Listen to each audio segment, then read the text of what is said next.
Guļošais milzis ir pamodies, un tā ir visas Krievijas vaina. Pēc 10 gadu ilgām nepietiekamām investīcijām Vācija strauji kļūst par visspēcīgāko militāro spēku Eiropā vēlreiz. Tā palielina savus aizsardzības izdevumus kā vēl nekad, pārraksta 10 gadiem senus konstitucionālos noteikumus un iegulda līdzekļus dažos no modernākajiem militārās tehnikas veidiem pasaulē. Tādējādi tā rada milzīgu problēmu Krievijai un tās prezidentam Vladimiram Putinam. Problēma, kas var nopietni apdraudēt Putina ilgtermiņa plānus par turpmākiem iekarojumiem ārpus Ukrainas. Taču vislielākā ironija ir tā, ka nekas no tā nebūtu noticis, ja nebūtu Krievijas agresijas. Jo, kad Krievija pirmo reizi iebruka Ukrainā 2022. gadā, Vācija vairs nebija viena no varenākajām militārajām lielvarām pasaulē, kāda tā bija agrāk. Pēc Otrā pasaules kara Potsdamas konferencē 1945. gadā, kas notika pēc Vācijas kapitulācijas, sabiedroto valstis uzskatīja, ka turpmāk Vācija ir jādemilitarizē. Rietumvācija tam piekrita, jo gan politiķi, gan lielākā daļa vāciešu uzskatīja, ka tas ir mazākais, ko viņi var darīt, lai izpirktu kara laikā nodarīto vardarbību un šausmas.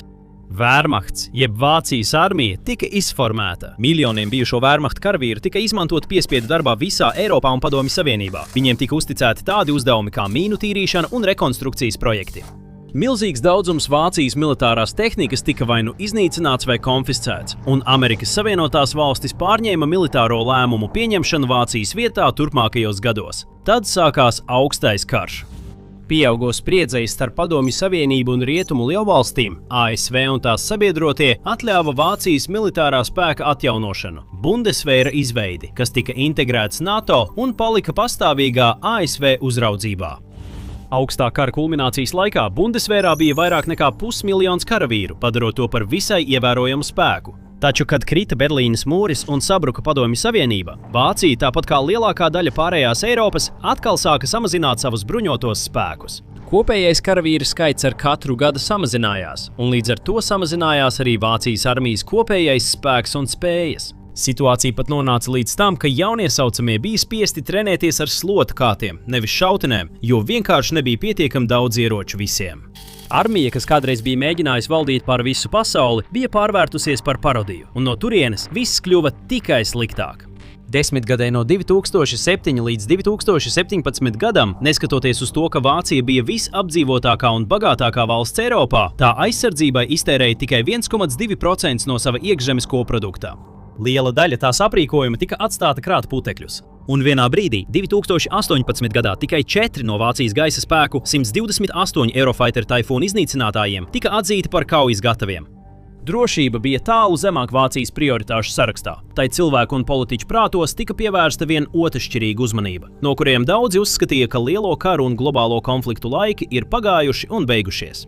Un šī bija izplatīta pārliecība visā Rietumē Eiropā. Tādas valstis kā Francija, Spānija un apvienotā karaliste jutās droši un aizsargātas kā NATO alianses dalībnieces, pasargātas pasaules varenākās militārās lielvaras Amerikas Savienoto valstu aizsardzībā, pārliecinātas, ka kara šausmas vairs nekad neskars viņu tautas vai teritorijas. Tāpat kā Vācija, arī viņi redzēja, kā aizsardzības izdevumi samazinās un armiju lielums ar gadiem kļūst mazāks. Līdz 2022. gadam Vācijas bruņotie spēki bija tik nožēlojamā stāvoklī, ka viens no valsts vadošajiem militārajiem prātiem, ģenerālleitnants Alfons Mejs, kurš tolaik bija Bundesvēra vadītājs, atklāti pauda savu neapmierinātību par to, cik vāja bija kļuvusi viņa valsts. Viņš sacīja, ka Vācijas armija stāv tur vairāk vai mazāk tukšām rokām, kamēr Krievija pulcēja savus spēkus pie Ukrainas robežām, piebilstot, ka tās iespējas atbalstīt sabiedrotos ir ārkārtīgi ierobežotas. Tas pierādījās kā taisnība, kad Vācijas bruņotie spēki apkaunojoši piedāvāja nosūtīt Ukrainai dažus tūkstošus militāro ķiveru, lai palīdzētu viņiem aizstāvēties pret iespējamo iebrukumu. Ne pretgaisa aizsardzība, ne munīcija, raķetes vai šautenes, tikai ķiveres. Piedāvājums tika plaši izsmiets, un pats Kijevas mērs Vitālijs Kličko to nosauca par joku. Taču tas bija zīme tam, cik ļoti pašapmierinātība bija iesakņojusies Vācijas armijā un cik zemu tā bija kritusi no saviem kādreizējiem augstumiem. Tās gaisa spēki bija stipri noplicināti, izdevumi bija zemi, sauszemes spēki darbojās tikai ar 50% gatavību, un Vācija kopumā bija pilnīgi neaprīkota, lai būtiski ietekmētu jebkāda veida reālu konfliktu. Un tad izcēlās nopietns reāls konflikts. Krievija iebruka Ukrainā, un Vācija, tāpat kā tās Eiropas kaimiņi, piedzīvoja skarbu atskārsmi. Par laimi, kamēr citas valstis vilcinājās, politiķi apspriedās un kavējās ar nākamajiem soļiem, Vācija rīkojās. Tā laika kanclers Olafs Šolts paziņoja par tūlītēji 100 miljārdu eiro īpašo fondu, lai stiprinātu valsts bruņotos spēkus, vienlaikus apsolot milzīgu militāro atbalstu Ukrainai, prettanku ieroču, zenītraķešu Stinger un tūkstošiem galonu degvielas veidā. Aizstāvot savu lēmumu, Šolts apgalvoja, ka Vācijai ir vēsturiska atbildība pretoties Vladimira Putina rīcībai un aizsargāt Vācijas brīvību un demokrātiju. Tas šķita kā seismisks pavērsiens, dramatiska, krasas izmaiņas vāciešu attieksmē pret bruņotajiem spēkiem pēc gadu desmitiem gandrīz pacifistiskas atturības. Taču izrādījās, ka tas bija tikai sākums kam daudz lielākam. Kopš tā laika Šolca bija nomainījis jauns Vācijas kanclers Friedrichs Merz, kurš ir gājis vēl tālāk, palielinot aizsardzības izdevumus un pātrinot vāciešu militāro modernizāciju un paplašināšanu, pat pārrakstot daļas no valsts konstitūcijas, lai to īstenotu. Gadu gaitā konstitūcijā bija iekļauts parādu ierobežojums, kas stingri noteica, cik daudz naudas valdība drīkst aizņemties, lai finansētu savu armiju. Tas faktiski ierobežoja, cik daudz valsts varēja tērēt militāriem projektiem, iepirkumiem un paplašināšanai. 2025. gadā parādu ierobežojums tika pārdefinēts. Kanclers Merz pārliecināja Vācijas parlamenta vairākumu balsot par valsts konstitūcijas grozīšanu, lai aizsardzības izdevumi tiktu izslēgti no parāda ierobežojuma. Tas savukārt deva Vācijai brīvību no tā brīža tērēt aizsardzībai tik daudz, cik tā uzskatīja par nepieciešamu. Tas bija milzīgs brīdis. Kultūras revolūcija, kā to raksturoja Sofija Beša, vecākā pētniece Carnegie Miera institūtā, Vašingtonā, D.C. bāzētā domnīcā. Beša sacīja: Krievijas iebrukums Ukrainā patiešām ir mainījis veidu, kā Vācija pieiet aizsardzībai. Ģenerālis Karstens Brojers, pašreizējais Vācijas armijas vadītājs, tam piekrīt, sarunā ar BBC sakot: Mēs to varam saukt par modināšanas zvanu. Mēs vairs nevarējām un negribējām vēlreiz nospiest atlikšanas pogu šim jautājumam. Tas bija milzīgs solis Vācijai, milzīgs solis Vācijas iedzīvotājiem, noteikti. Un tas viss notika ne tikai Krievijas dēļ, bet arī Amerikas Savienoto Valstu dēļ, kas prezidenta Donalda Trumpa otrajā pilnvaru termiņā ir izdarījušas lielāku spiedienu uz Eiropas valstīm, piemēram Vāciju, lai tās pastiprinātu un palielinātu savu aizsardzību, nevis tik ļoti paļautos uz ASV kā iepriekš. Patiesi Minhenes drošības konferencē 2025. gadā, tikai dažas nedēļas pēc Trumpa inaugurācijas, ASV viceprezidents J.D. Vance uzrunā brīdināja Eiropas līderus, ka ASV vairs nebūs Eiropas drošības garantētāja. Tieši šī runa, pēc iekšējās informācijas sniedzēja teiktā, pārliecināja kancleru Mērci, ka Eiropas valstīm ir jācenšas panākt operatīvu neatkarību no ASV, atsakoties no doktrīnām un sistēmām, kas tik daudzus gadu desmitus bija bijušas tik būtiskas viņu aizsardzības pieejā. Tas ir milzīgs pārejas posms, taču Vācija nav zaudējusi laiku, sakārtojot savus plānus un sperot nepieciešamos soļus, lai virzītos uz militāro neatkarību. Parāda ierobežojuma pārrakstīšana bija tikai sākums. Drīz pēc šīm izmaiņām kanclers Merz apstiprināja milzīgu 500 miljārdu eiro speciālo fondu, vienlaikus paziņojot par savu nodomu padarīt Bundeswehru par spēcīgāko konvencionālo armiju visā Eiropā. Un šķiet, ka tas ir uz pareizā ceļa, lai to īstenotu. Piemēram, tās aizsardzības budžets piedzīvoja milzīgu pieaugumu no 86 miljardiem eiro 2025. gadā līdz 108 miljardiem 2026. gadā, un līdz 2029. gadam tas vēl vairāk pieaugs līdz 152 miljardiem. Salīdzinājumam, apvienotās karalistes aizsardzības budžets līdz 2028. gadam sasniegs 74 miljardus mārciņu, kamēr Francija ir apņēmusies 2027. gadā tērēt 64 miljardus eiro savai armijai. Tādējādi Vācijas izdevumu mērķis 2029. gadam ir lielāks nekā Francijas un Lielbritānijas rādītāji kopā, taču pastāv liela atšķirība starp naudas tērēšanu un naudas tērēšanu lietderīgi. Tātad, ko Vācija patiesībā plāno darīt ar visiem šiem miljardiem eiro? Pirms mēs iedziļināmies tajā, šis ir iemesls, kāpēc mēs veidojam militāro šovu, lai izskaidrotu, kā patiesībā darbojas vara. Ja esi šeit pirmo reizi, nospied abonēt, lai nepalaistu garām nākamo.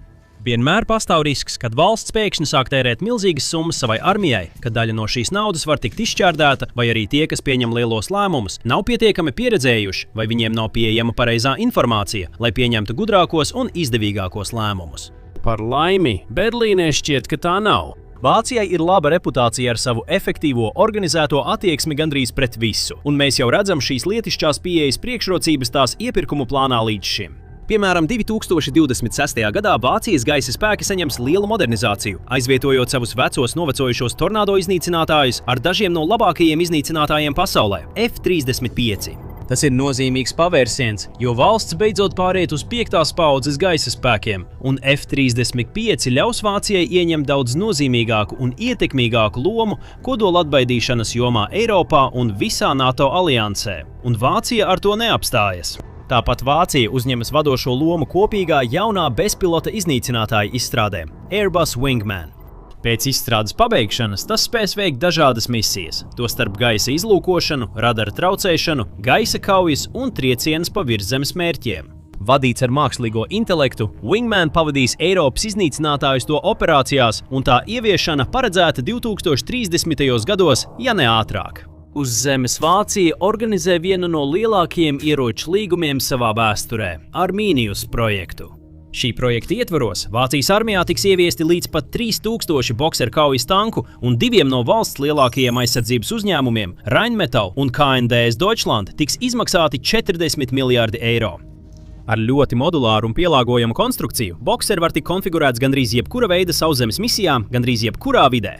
Ātrs, elastīgs, ļoti izturīgs un aprīkots ar jaunākajām un labākajām Eiropas tehnoloģijām. Tas ir pietiekami izturīgs, lai izturētu 14,5 mm lodes improvizētus sprākstvielu ierīces, IED, kasešu bumbas un citus draudus. Un vācu karavīri ļoti drīz varēs doties kaujā ar šiem transportlīdzekļiem. Pirmās piegādes sāksies 2026. gada beigās un turpināsies līdz 2030. gadam.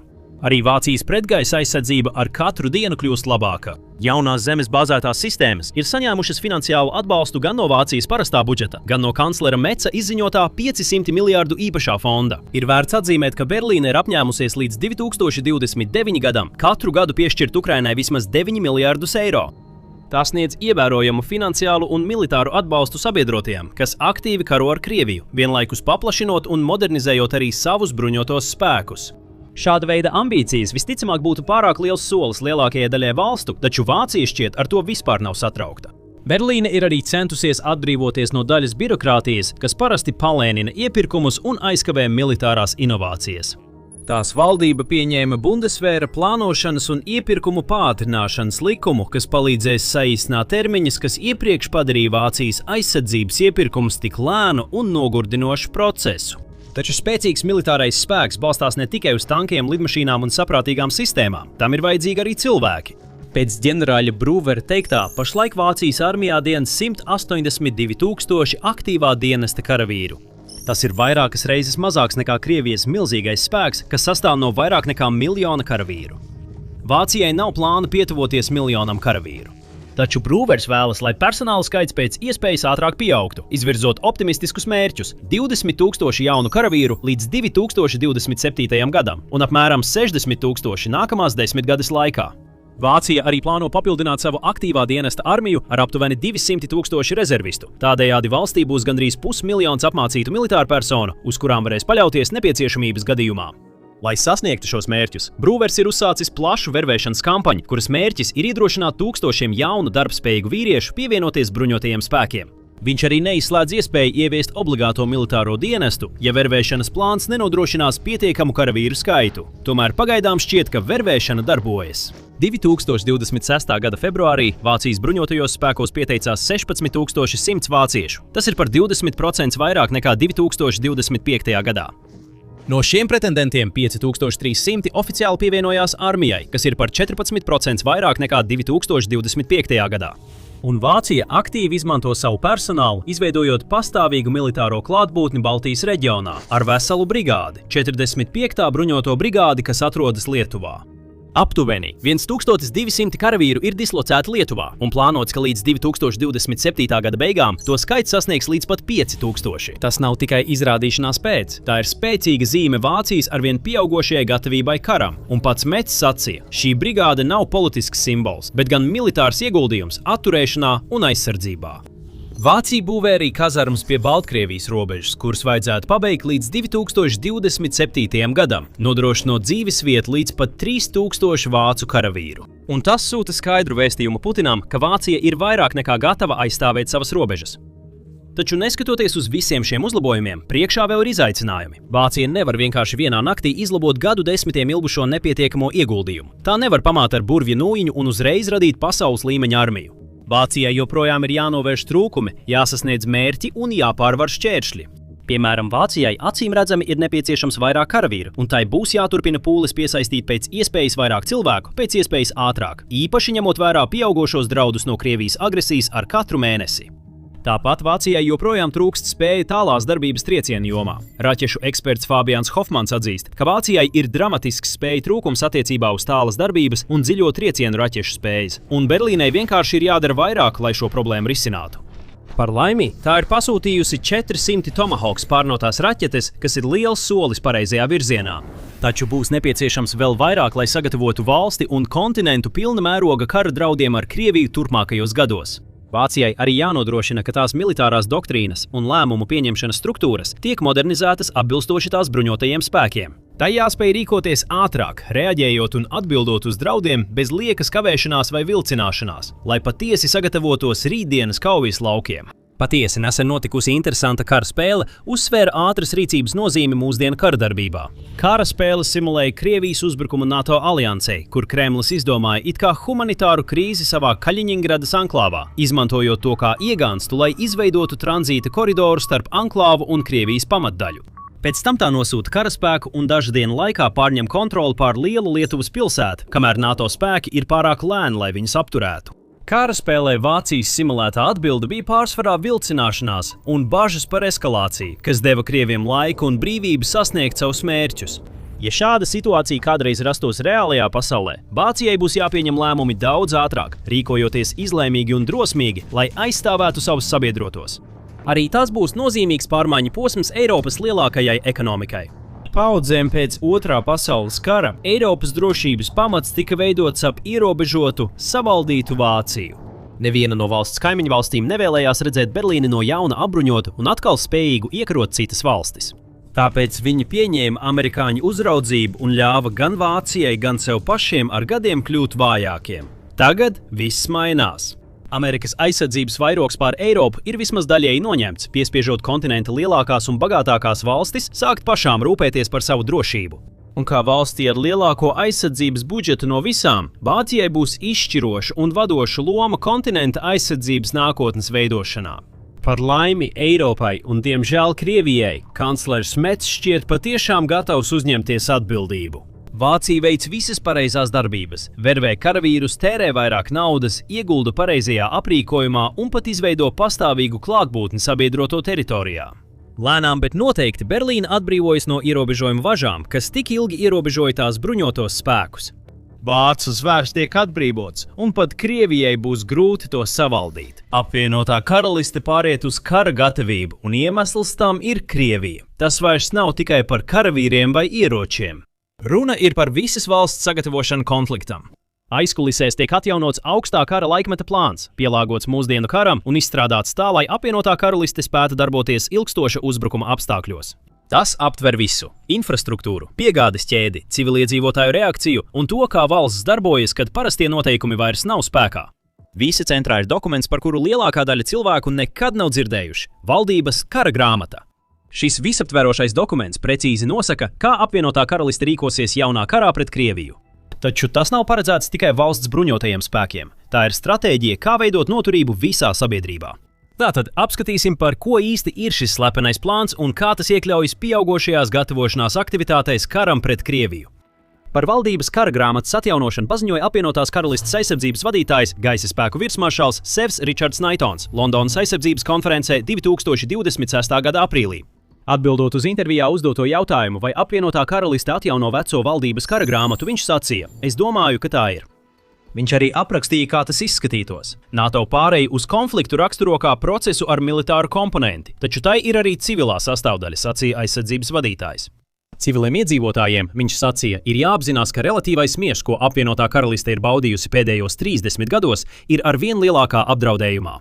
Augstā kara laikā apvienotā karaliste uzskatīja, ka tās galvenais drauds ir Krievijas iebrukums vai pilna mēroga kodolkarš, taču laiki ir mainījušies un arī draudi ir mainījušies. Kā Naitons paskaidroja, tas prasa mums izglītot pašiem sevi un palīdzēt iedzīvotājiem saprast dažus no šiem draudiem, kā arī palīdzēt viņiem saprast, ko viņi var darīt, lai atbalstītu valsti un iespējams arī bruņotos spēkus. Tieši to arī paredzēts panākt ar jauno kara grāmatu. Veidot noturību visā sabiedrībā, lai apvienotā karaliste spētu uzvarēt jaunā konfliktā ar Krieviju. Pēc Naitauna teiktā, atjauninātā versija balstās uz augstā kara laikā gūtajām mācībām, taču mūsdienīgā kontekstā ar mūsdienīgu sabiedrību un mūsdienīgu infrastruktūru. Tātad, ko šis plāns paredz? Tas vēl tiek izstrādāts, un tāpat kā tā priekšgājēji, visticamāk tas būs ļoti slepens. Taču mēs varam gūt labu priekšstatu par struktūru no iepriekšējām versijām. Oriģinālā kara grāmata radās Pirmā pasaules kara laikā un tika uzturēta visu 20. gadsimtu. Galvenais pieņēmums visā augstā kara periodā bija, ka galvenais drauds ir uzbrukums no Padomju Savienības puses. Šodien nekas nav mainījies, izņemot agresoru valsts oficiālo nosaukumu. Jau 2009. gadā pazīstamais britu vēsturnieks Pīters Henesijs pārliecināja apvienotās karalistes varas iestādes dot viņam piekļuvi augstā kara laikmeta plāna versijai. Henesis, vai lietojot viņa pilno titulu, barons Henesis no Nimsfieldas, FBA, kopš 2001. gada ir atli mūsdienu Lielbritānijas vēstures profesors Londonas Karalienes Marijas Universitātē. Viņš arī darbojas kā neatkarīgais loceklis apvienotās karalistes lordu palātā. Henesis bija pārsteigts par saturu, BBC raidījumam Today sakot, ka pārsteigums patiešām ir tā plašums un apmērs. 16 nodaļas, lai valsti pārorientētu no miera laika režīma uz pilna kara režīmu. Tas ir iespaidīgs pasākums. Šajās 16 nodaļās dokuments sniedz precīzus plānus un norādījumus par soļiem, ko britu amatpersonas veiktu gan konfrontācijas sagatavošanās laikā, gan pēc tam, kad bumbas sāktu krist. Tas aptver šos soļus pārsteidzoši sīki, pieņemot, ka tie jāīsteno ar tikai 7 līdz 28 dienu brīdinājumu. Saskaņā ar plāniem valsts būtu sadalīta 12 reģionos, katru no tiem pārvaldītu ministru kabineta locekļi ar plašām pilnvarām. Viņiem palīdzētu augsta ranga militārie virsnieki, galvenie policijas priekšnieki un tiesneši, visi izvietoti bunkuros. Citas augsta ranga amatpersonas būtu atkāpušās uz centrālās valdības patvērumu zem Kotvoldas. No šīm aizsargātajām pozīcijām tiktu ieviesta pilnīgi jauna vietējās, reģionālās un centrālās valdības sistēma. Parlaments varētu balsot par būtībā sevis likvidēšanu, aizstājot centralizēto demokrātisko valdību ar virkni reģionālo komisāru. Tie bija ministri, kuriem būtu absolūta vara pār vienu no tagad decentralizētajiem apvienotās karalistes reģioniem, tostarp tiesības apstiprināt nāves sodus. Kara grāmatas sējumi un arhīvi Q satur arī plašas lietas par to, kā slēgt automaģistrāles, kā izveidot pārtikas krājumus un kā ieviest kara laika apraides kārtību. Dokumenti arī detalizēti apraksta pārtikas nodrošināšanas kārtību, nepieciešamību uzturēt lielus pamatpārtikas krājumus un sniedz norādījumus lauksaimniekiem, kā pasargāt savus ganāmpulkus no radiācijas. Lai atbalstītu pāreju uz kara stāvokli, bija jāizveido plaši krājumi, uzkrājumi un infrastruktūra.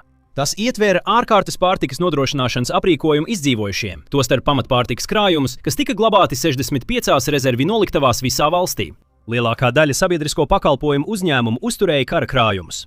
Piemēram, British Telecom, jeb BT, bija ārkārtas noliktavas ar kabeļu un stabu krājumiem, kurus varēja izmantot sakaru tīkla atjaunošanai. Daudzās vietējās BT centrālais bija arī uz vietas esoši krājumi un pārtika, kā arī ārkārtas ķieģeļi, lai uzbūvētu pagaidu patvērtni pret radioaktīvo nokrišņu iedarbību. Tas viss bija daļa no plašas un ļoti izturīgas sakaru infrastruktūras, kas tika izveidota visā apvienotajā karalistē. Šī infrastruktūra ietvēra pastiprinātas sēkas, pazemes bunkurus, mikroviļņu torņus un ārkārtas tīklus, kas bija izstrādāti, lai apietu kodoluzbrukuma izpostītās pilsētas. Plāni pat paredzēja mākslas dārgumu pārvietošanu no Londonas uz Skotiju, slimnīcu atbrīvošanu no visiem pacientiem, izņemot smagākos gadījumus, un pilnīgu informācijas kontroli, jeb cenzūru.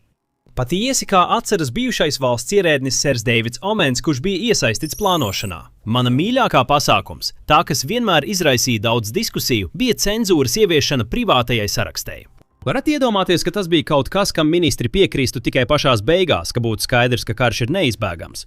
Mēs varētu turpināt un turpināt. Uzmanība detaļām kara grāmatā ir patiešām pārsteidzoša. Protams, mainoties kara raksturam un draudiem, ar kuriem apvienotā karaliste saskārās gadu gaitā, mainījās arī kara grāmata. Ik pēc 2 gadiem augsta līmeņa valsts ierēģi, piemēram Omans, rīkoja regulāras mācības, kas balstītas uz šo grāmatu, papildinātas ar ikdienas iekšējiem informatīvajiem ziņojumiem un pastāvīgām valsts gatavības programmām, piemēram pārtikas un būvmateriālu uzkrāšanu patvērtnēm.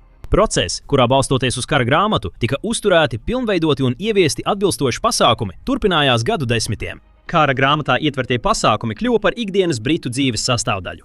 Un tad, gluži vienkārši, Padomju Savienības sabruka, un galvenie draudi apvienotajai karalistei kļuva vairāk vai mazāk nebūtiski. Līdz ar to pazuda arī apvienotās karalistes uzmanība kara gatavībai. Galvenie rādītāji runā paši par sevi. 1950. gados valdības izdevumi sabiedrības veselībai veidoja apmēram 3% no IKP.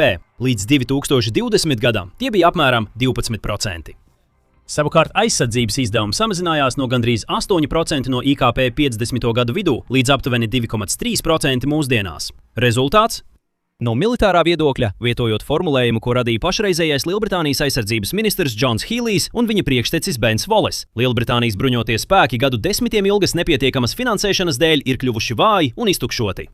Savā varenības zenītā Britu impērija bija visspēcīgākā valsts uz planētas – hegemons, kura impērija valdīja pār ceturdaļu pasaules iedzīvotāju un ceturdaļu tās sauszemes teritorijas. Britu flote, galvenais spēka projicēšanas līdzeklis pasaulē, bija lielāka nekā nākamās divas lielākās flotes kopā. Apvienotās karalistes regulāro bruņoto spēku kopējais skaits 1990. gadā bija aptuveni no 305 000 līdz 311 000 personāla, nevis 150 000. Turklāt spēks nebija uz pusi mazāks nekā 1980. gada spēks, kas bija aptuveni 327 000. Izskatās, ka scenārijā varētu būt sajaukts visu bruņoto spēku kopējais skaits ar tikai Britu armijas skaitu, kas 1990. gadā bija aptuveni 152 000 personāla. Jāatzīst, ka apvienotā karaliste joprojām tiek uzskatīta par sesto spēcīgāko militāro spēku pasaulē, aiz ASV, Krievijas, Ķīnas, Indijas un Dienvidkorejas. Tās kodolarsenāls, plašais globālo bāzu tīkls, modernā bruņojuma klāsts un noturīgā maigā vara nozīmē, ka tikai nedaudzas valstis spēj konkurēt, neskatoties uz tās ietekmes mazināšanos. Tomēr skaitļi nav iepriecinoši. 1980. gados armijai bija vairāk nekā 1000 galveno kaujas tanku. Šodien tai ir apmēram 200, no kuriem varbūt puse ir darba kārtībā. Salīdzinājumam, Krievija jau ir zaudējusi vairāk nekā 4300 tanku Ukrainā. Karalisko jūras floti ir kritizējis prezidents Donalds Trumps, kurš tās divus lidmašīnu bāzes kuģus, HMS Prince of Wales un HMS Queen Elizabeth, raksturoja kā rotaļlietas, kas ir pārāk vecas un nedarbojas. Lielbritānijas aizsardzības ministrs Lūks Polārds noraidīja Trumpa apgalvojumu, sakot, nē, mums ir spēcīga karaliskā jūras flote. Taču Trumpam zināmā mērā ir taisnība. Bieži tiek teikts, ka karaliskajā jūras flotē ir vairāk admirāļu, 40 nekā karakuģu, apmēram 13. Un, lai gan abi tās lidmašīna bāzes kuģi ir paredzēti 36 iznīcinātājiem, neviens no tiem nav pārvedājis vairāk par 18, jo trūkst piemērotu lidmašīnu. Tagad no augstā kara beigām līdz pat 2022. gada sākumam, ārpus noteiktiem mazākuma lokiem, Lielbritānijas bruņoto spēku vājināšanās vidējam Britam būtībā neradīja īpašas bažas. Lielākā daļa šķiet diezgan apmierināti ar valdības izdevumu palielināšanu sabiedrības veselībai un citiem sabiedriskiem pakalpojumiem, pat ja tas notika uz tās augtās kompaktākas armijas rēķina. Galu galā ar novājinātu Krieviju un islāma džihādistu teroristu uzbrukumu draudiem lielā mērā ierobežotiem, tūlītēji draudi Lielbritānijas drošībai bija gandrīz pilnībā izzuduši. Rūpīgie kara plāni tika nolikti plauktā, lai krātu putekļus, un pati ideja par kara laika izturības veicināšanu lielā mērā pazuda no sabiedriskajām un privātajām diskusijām. Rūpīgi sagatavotie plāni, kas gadu desmitiem tika rūpīgi apkopoti, izspēlēti un pārskatīti, bija padarījuši apvienoto karalisti par vienu no vislabāk sagatavotajām valstīm konfliktam, taču tam vairs nebija nozīmes. Iestājās miera laiks un šķita, ka tas būs uz palikšanu, vai vismaz tā tas izskatījās. Tad 2022. gada februārī Krievija iebruka Ukrainā un Krievijas draudi atkal meta savu draudīgo ēnu pār Britu salām. Kara laikā apvienotā karaliste, protams, ir bijusi viena no Ukrainas visaktīvākajām sabiedrotajām. No 2022. gada februāra līdz 2026. gada februārim apvienotā karaliste ir apņēmusies sniegt Ukrainai vismaz 21,8 miljardus mārciņu, kas ir aptuveni 29,5 miljardi dolāru.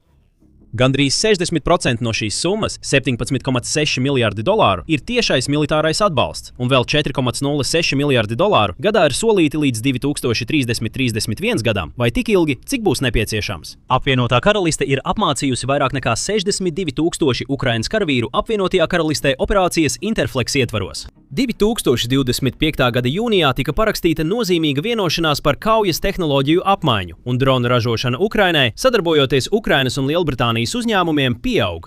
Ukrainas uzņēmuma Skyton un apvienotās karalistes Prevail Partners partnerība ir vērsta uz to, lai palielinātu kaujās pārbaudītā Skyton drona Raybird ražošanu Prevail ražotnēs apvienotajā karalistē. Tikmēr Ukrainas pārtvērēja drona Octopus 100 masveida ražošana, kas notiek vēl vienā apvienotās karalistes un Ukrainas kopuzņēmumā ar nosaukumu Project Octopus, sākās apvienotajā karalistē 2026. gada janvārī jaunā rūpnīcā Mildenholā. Rūpnīca, kuru pārvalda Ukrainas ražotājs Ukraine Spec Systems UK, plāno ražot 1000 dronu mēnesī. Pirmie droni tika nosūtīti uz Ukrainu testēšanai 2026. gada janvārī un tika ziņots par veiksmīgiem lidojumiem. Vai esi noguris redzēt vienus un tos pašus stāstus un vienu un to pašu apnikušo analīzi katrā militāro ziņu kanālā? Šeit, raidījumā Militārais šovs, mēs iedziļināmies, liekot stāstus kontekstā un izskaidrojot, kāpēc tie ir svarīgi. Tāpēc abonē kanālu, lai vienmēr saprastu, kas tieši notiek un kāpēc. Ņemot vērā augsto militāro iesaisti, ko tikko aprakstījām, nemaz nerunājot par milzīgo diplomātisko, finansiālo un humāno atbalstu, ko apvienotā karaliste sniegusi Ukrainai, nav pārsteigums, ka Krievi uz to visu raugās diezgan negatīvi. Patiesībā Krievijas bažas par apvienoto karalisti šķiet ir pāraugušas atklātā paranojā. Pēc Ukrainas drosmīgās operācijas Zirnekļa tīkls 2025. gada jūnijā Krievijas vēstnieks apvienotajā karalistē Andrejs Ķelins apsūdzēja Lielbritāniju par iesaistīšanos daudzpusējā uzbrukuma organizēšanā Krievijas strateģiskajiem lidlaukiem. Intervijā ar Sky News viņš sacīja, ka operācijas panākumiem bija nepieciešama piekrive augsto tehnoloģiju ģeotelpiskajiem datiem, kas ir tikai Amerikas Savienotajām valstīm un apvienotajai karalistei. Viņš sacīja, ka ASV ir noliegusi savu iesaistīšanos, bet Lielbritānija to nav darījusi. Mēs ļoti labi zinām, cik iesaistīta ir Londona, cik cieši britu karavīri ir iesaistīti sadarbībā ar Ukrainu, viņš piebilda. Pēc dažiem mēnešiem Krievijas SVR izlūkdienests gāja soli tālāk, apgalvojot, ka Lielbritānija ir pasaules lielākais kara kurinātājs un aktīvi grauj Trumpa mēģinājums panākt mieru. Ir pienācis laiks viņus atmaskot un nosūtīt skaidru signālu nodevīgajai Albionai un tās elitei. Jums neizdosies, viņi draudīgi paziņoja. Pie šīs arvien agresīvākās Krievijas retorikas pievienojas arī pieaugoši ziņojumi par Krievijas pelēkās, jeb hibrīdkara operācijām visā Eiropā un apvienotajā karalistē. Tajā skaitā ir kiberuzbrukumi, ekonomiskais spiediens, dezinformācijas kampaņas, dronu iebrukumi, sabotāža un infrastruktūras traucējumi. Nesen apvienotā karaliste apsūdzēja Krieviju slepenas zemūdeņu operācijas veikšanā, kas apdraud Lielbritānijas zemūdens kabeļus un cauruļvadus. Pēc apvienotās karalistes aizsardzības ministra Džona Hīlija teiktā, operācija ilga vairāk nekā mēnesi, lai gan nevienam kabelim galu galā netika nodarīti bojājumi. Tomēr kopā ar sabiedrotiem apvienotā karaliste bija izsekojusi katru šīs izvietošanas jūdzi, kurā bija iesaistītas 3 Krievijas zemūdens, 1 Akula klases un pāris galvenās dziļūdens izpētes pārvaldes, jeb gugi novērošanas zemūdens. Izņemot satelīta attēlu, kurā redzami 3 kuģi, kas atstāja Krievijas Oļeņas ostu un iespējams dodas uz Lielbritānijas ūdeņiem, nav sniegti nekādi pārliecinoši pierādījumi, kas apstiprinātu šos apgalvojumus. Krievija šo apgalvojumu noraidīja kā neiespējamu ne noticēt, ne pārbaudīt, kas acīm redzot arī ir tā galvenais mērķis.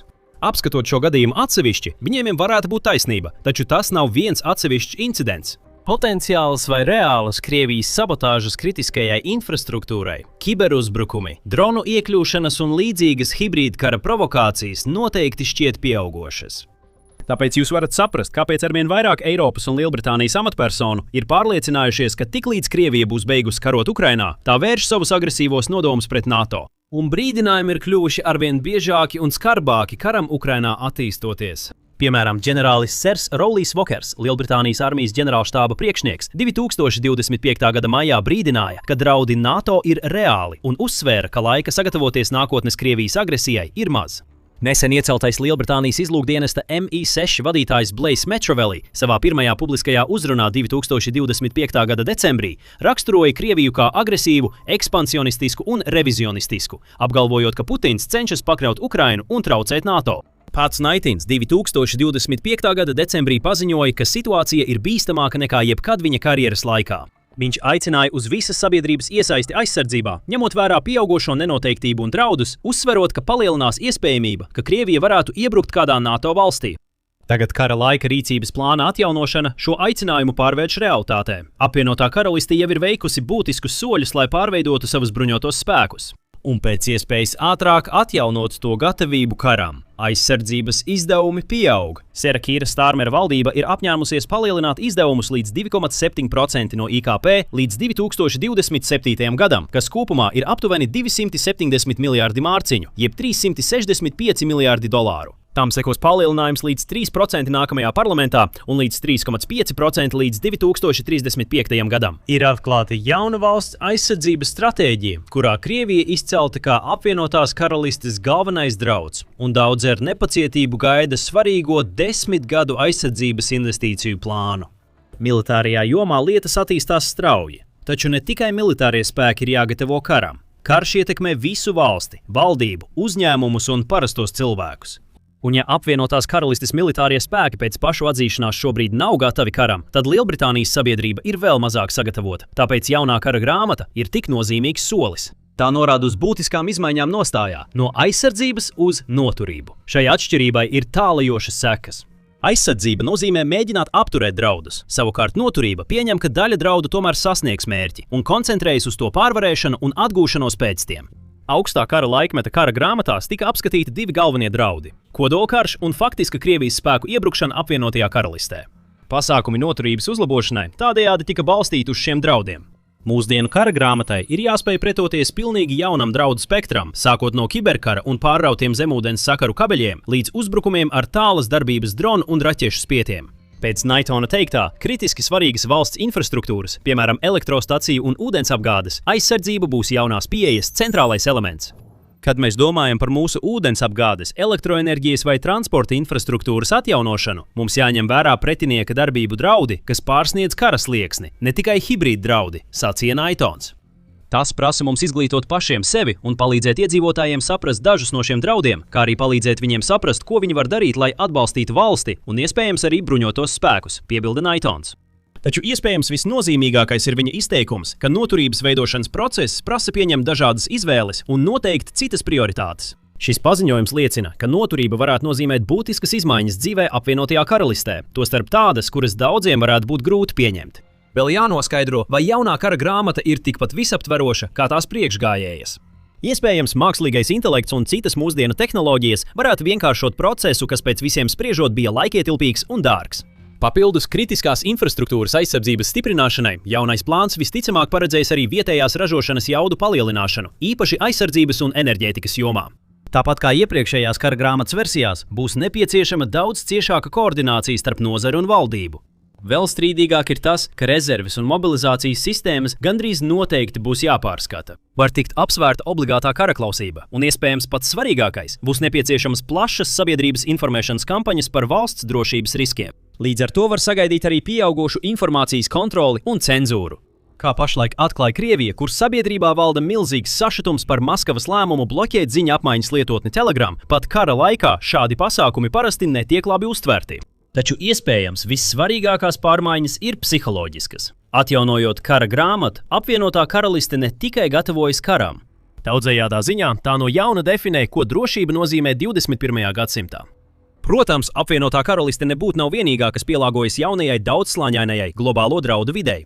Tādas valstis kā Zviedrija, Somija un Vācija ir publicējušas ārkārtas gatavības rokas grāmatas, kurās iedzīvotājiem ieteikts uzkrāt pārtiku, ūdeni un zāles. Francija gatavojas izdot jaunu 30 lapušu civilās aizsardzības rokas grāmatu, lai gan amatpersonas uzstāja, ka tā nav tieši saistīta ar karu. Vācija arī ir atjauninājusi savus ārkārtas gatavības ieteikumus, iesakot cilvēkiem uzkrāt 10 dienām nepieciešamās pamatlietas. Polija ir uzbūvējusi robežšķēršļus un ieviesusi šaujamieroču apmācību skolās. Tādas valstis kā Lietuva un Igaunija rīko plaša mēroga militārās un medicīniskās ārkārtas situāciju mācības, gatavo slimnīcas kara laikam un uzkrāj būtiskus medicīniskos krājumus.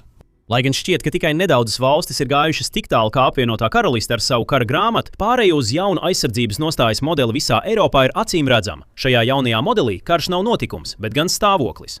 Fronte nav konkrēta vieta, bet gan sistēma. Un dalībnieki nav tikai karavīri, bet visa sabiedrība kopumā. Un tas maina visu, jo tiklīdz nācija šādi maina savu domāšanas veidu, to nav viegli mainīt atpakaļ. Tagad, ja jūs dzīvojat lielā apvienotās karalistes pilsētā un sākat panikot par iespējamo kara draudu ar Krieviju, neuztraucieties. Gatavošanās karam nenozīmē, ka tas noteikti notiks. Kā saka latīņu teiciens, civis pacem parabellum. Ja vēlies mieru, gatavojies karam. Nav tā, ka apvienotā karaliste un citas Eiropas valstis sāktu nopietni pievērsties aizsardzībai un noturībai, gaidot, ka karš sāksies pavisam drīz. Šobrīd ir tikpat daudz pierādījumu tam, ka brīdinājumu kņada par tūlītēju Krievijas uzbrukumu ir motivēta ar ienesīgiem aizsardzības iepirkumu līgumiem, cik ar patiesiem Krievijas nodomiem. Karš var būt tuvu, bet var arī nebūt. Tādi noturību stiprinoši soļi, kā kara grāmatas izvilkšana no plaukta, patiesībā liecina, ka apvienotā karaliste vairs neuzskata mieru par stabilu un uzticamu. Ņemot vērā pieaugošo spriedzi un militāro sāsinājumus visā pasaulē, būtu naivi domāt citādi. Un kad valsts, īpaši tik spēcīga kā apvienotā karaliste, pārstāja pieņemt stabilitāti kā pašsaprotamu, tā sāk rīkoties citādi, tā sāk veidot noturību. Spānijai ir gana. Tā jau vairāk nekā 4 gadus vēro, kā Putina spēki cenšas postīt Ukrainu, un visu šo karu ir atbalstījusi Ukrainu. Tagad Spānija ir devusi graujošu triecienu. Ar savu jaunāko palīdzības paketi Spānija ir piegādājusi tieši to, kas Ukrainai nepieciešams, lai tiktu galā ar Krievijas gaisa draudiem un palīdzētu Ukrainai veikt pretuzbrukumus uz zemes. Putins ir kļuvis bezspēcīgs, un tas viss ir tāpēc, ka Spānija piegādā tieši to, kas Ukrainai nepieciešams. Ziņas izplatījās 22. aprīlī. Spānija gatavojas piegādāt Ukrainai 100 Vamtak bruņotas taktiskās automašīnas, kā arī nenoteiktu daudzumu 155 mm artilērijas munīcijas. Ukrainas aizsardzības ministrija paziņoja par šo sūtījumu, kas pēc tās teiktā sāksies maijā, oficiālā preses relīzē pēc Ukrainas aizsardzības ministra Mihailo Fjodorova un viņa Spānijas kolēģes Margaritas Roblesas tikšanās. Ukrainas puse pateicās Spānijai par lēmumu 2026. gadā piešķirt 1 miljards eiro palīdzībā. Tikšanās laikā puses apsprieda šo resursu visefektīvāko izmantošanu atbilstoši Ukrainas prioritātēm, norādīja ministrija. Atklājot, cik daudz Spānija būs iztērējusi, lai palīdzētu Ukrainai līdz 2026. gada beigām, 1 miljards eiro aptuveni atbilst 1,15 miljardiem dolāru. Tas nozīmē, ka šī ir būtiska palīdzības pakete gan attiecībā uz aprīkojumu, ko Ukraina saņems, gan arī uz naudu, ko Spānija tajā ieguldījusi. Roblesa pievienojās kritikai pret Putinu un viņa spēkiem. Pēc Pravdas teiktā viņa atklāja, ka vairāk nekā 9000 karavīru līdz aprīļa beigām saņems apmācību no Spānijas spēkiem. Viņa arī piebilda ļoti tiešu vēstījumu Putinam par to, ko Spānija dara ar šīm darbībām. Šī sadarbība apliecina mūsu valsts apņemšanos aizstāvēt demokrātiskās vērtības, brīvību un taisnīgu un ilgstošu mieru. Citiem vārdiem, Putin, tu esi pārāk ilgi izaicinājis likteni un ir pienācis laiks pamest Ukrainu. Šeit Putina situācija kļūst nopietna. Ieroči, kurus Spānija sāks piegādāt no maija, nav vienkārši pārpalikumi, kas izvilkti no tās krājumiem. Tie ir ieroči un transportlīdzekļi, kas Ukrainai ir nepieciešami, lai pretotos ļoti konkrētiem draudiem, kas nozīmē, ka tie ir rūpīgi izvēlēti un sagatavoti tieši Ukrainai. Jūs sapratīsiet, kāpēc, kad mēs sīkāk pastāstīsim, kas ir Vamtak, bet vispirms mēs jums dosim nelielu mājienu par to kara aspektu, kurā šis transportlīdzeklis izcelsies. Pirms Fedorova un Roblesas tikšanās Spānija bija veikusi vēl vienu piegādi Ukrainai. 30. mārts atnesa ziņu, ka Spānija bija nosūtījusi 5 Patriot PAC-2 pārtvērēju raķetes, katra no tām vērtībā no 3 līdz 4 miljoniem dolāru. Šī piegāde notika laikā, kad Ukraina saskārās ar piegāžu sašaurinājumu savā Patriot raķešu krājumā, ko izraisīja pieaugošais pieprasījums pēc šīm raķetēm, kas radās operācijas Episkā dusma rezultātā. Spānija sniedz Ukrainai būtisku pretgaisa aizsardzības pagaidu risinājumu, nododot raķetes no savām artilērijas vienībām. Ar 100 Vamtak transportlīdzekļiem Spānija ir sniegusi milzīgu ieguldījumu Ukrainas pretgaisa aizsardzības tīklā. Mūsu Vamtak apraksts kā bruņots taktiskais transportlīdzeklis patiesībā pilnībā neatspoguļo šī aprīkojuma iespējas. Lai saprastu, kāpēc, mums ir jāiedziļinās vēl vienā aprīkojumā, ko Ukraina izmanto, lai aizsargātu savas debesis. Lielbritānijā ražotais Rapid Ranger lielāko daļu kara ir spēlējis nozīmīgu lomu Ukrainā.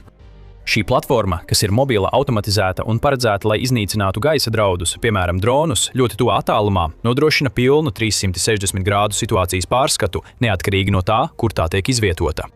Tā ir arī modulāra. United 24 Media norāda, ka Rapid Ranger var aprīkot ar dažādām radaru sistēmām, kas ļauj tam darboties gan patstāvīgi, gan kā daļai no plašākas pretgaisa aizsardzības sistēmas. Turklāt to var aprīkot ar panorāmas infrasarkano sensoru, kas ļauj noteikt mērķus ārpus standarta 15 km jeb 9,3 jūdžu darbības radiusa, kāds ir Rapid Ranger. Rapid Ranger izmanto arī Martlet vieglās daudzfunkcionālās raķetes jeb LMM, lai iznīcinātu mērķus. Šī raķete var sasniegt ienākošu draudu līdz pat 7 km jeb 4,3 jūdžu attālumā. Tā izmanto infrasarkano un lāzera vadības kombināciju, lai nodrošinātu tiešus trāpījumus. Tas attiecas arī uz gadījumiem, kad ienākošajam mērķim ir vāja termiskā signatūra, kas bieži ir raksturīga Krievijas tālās darbības trieciena droniem.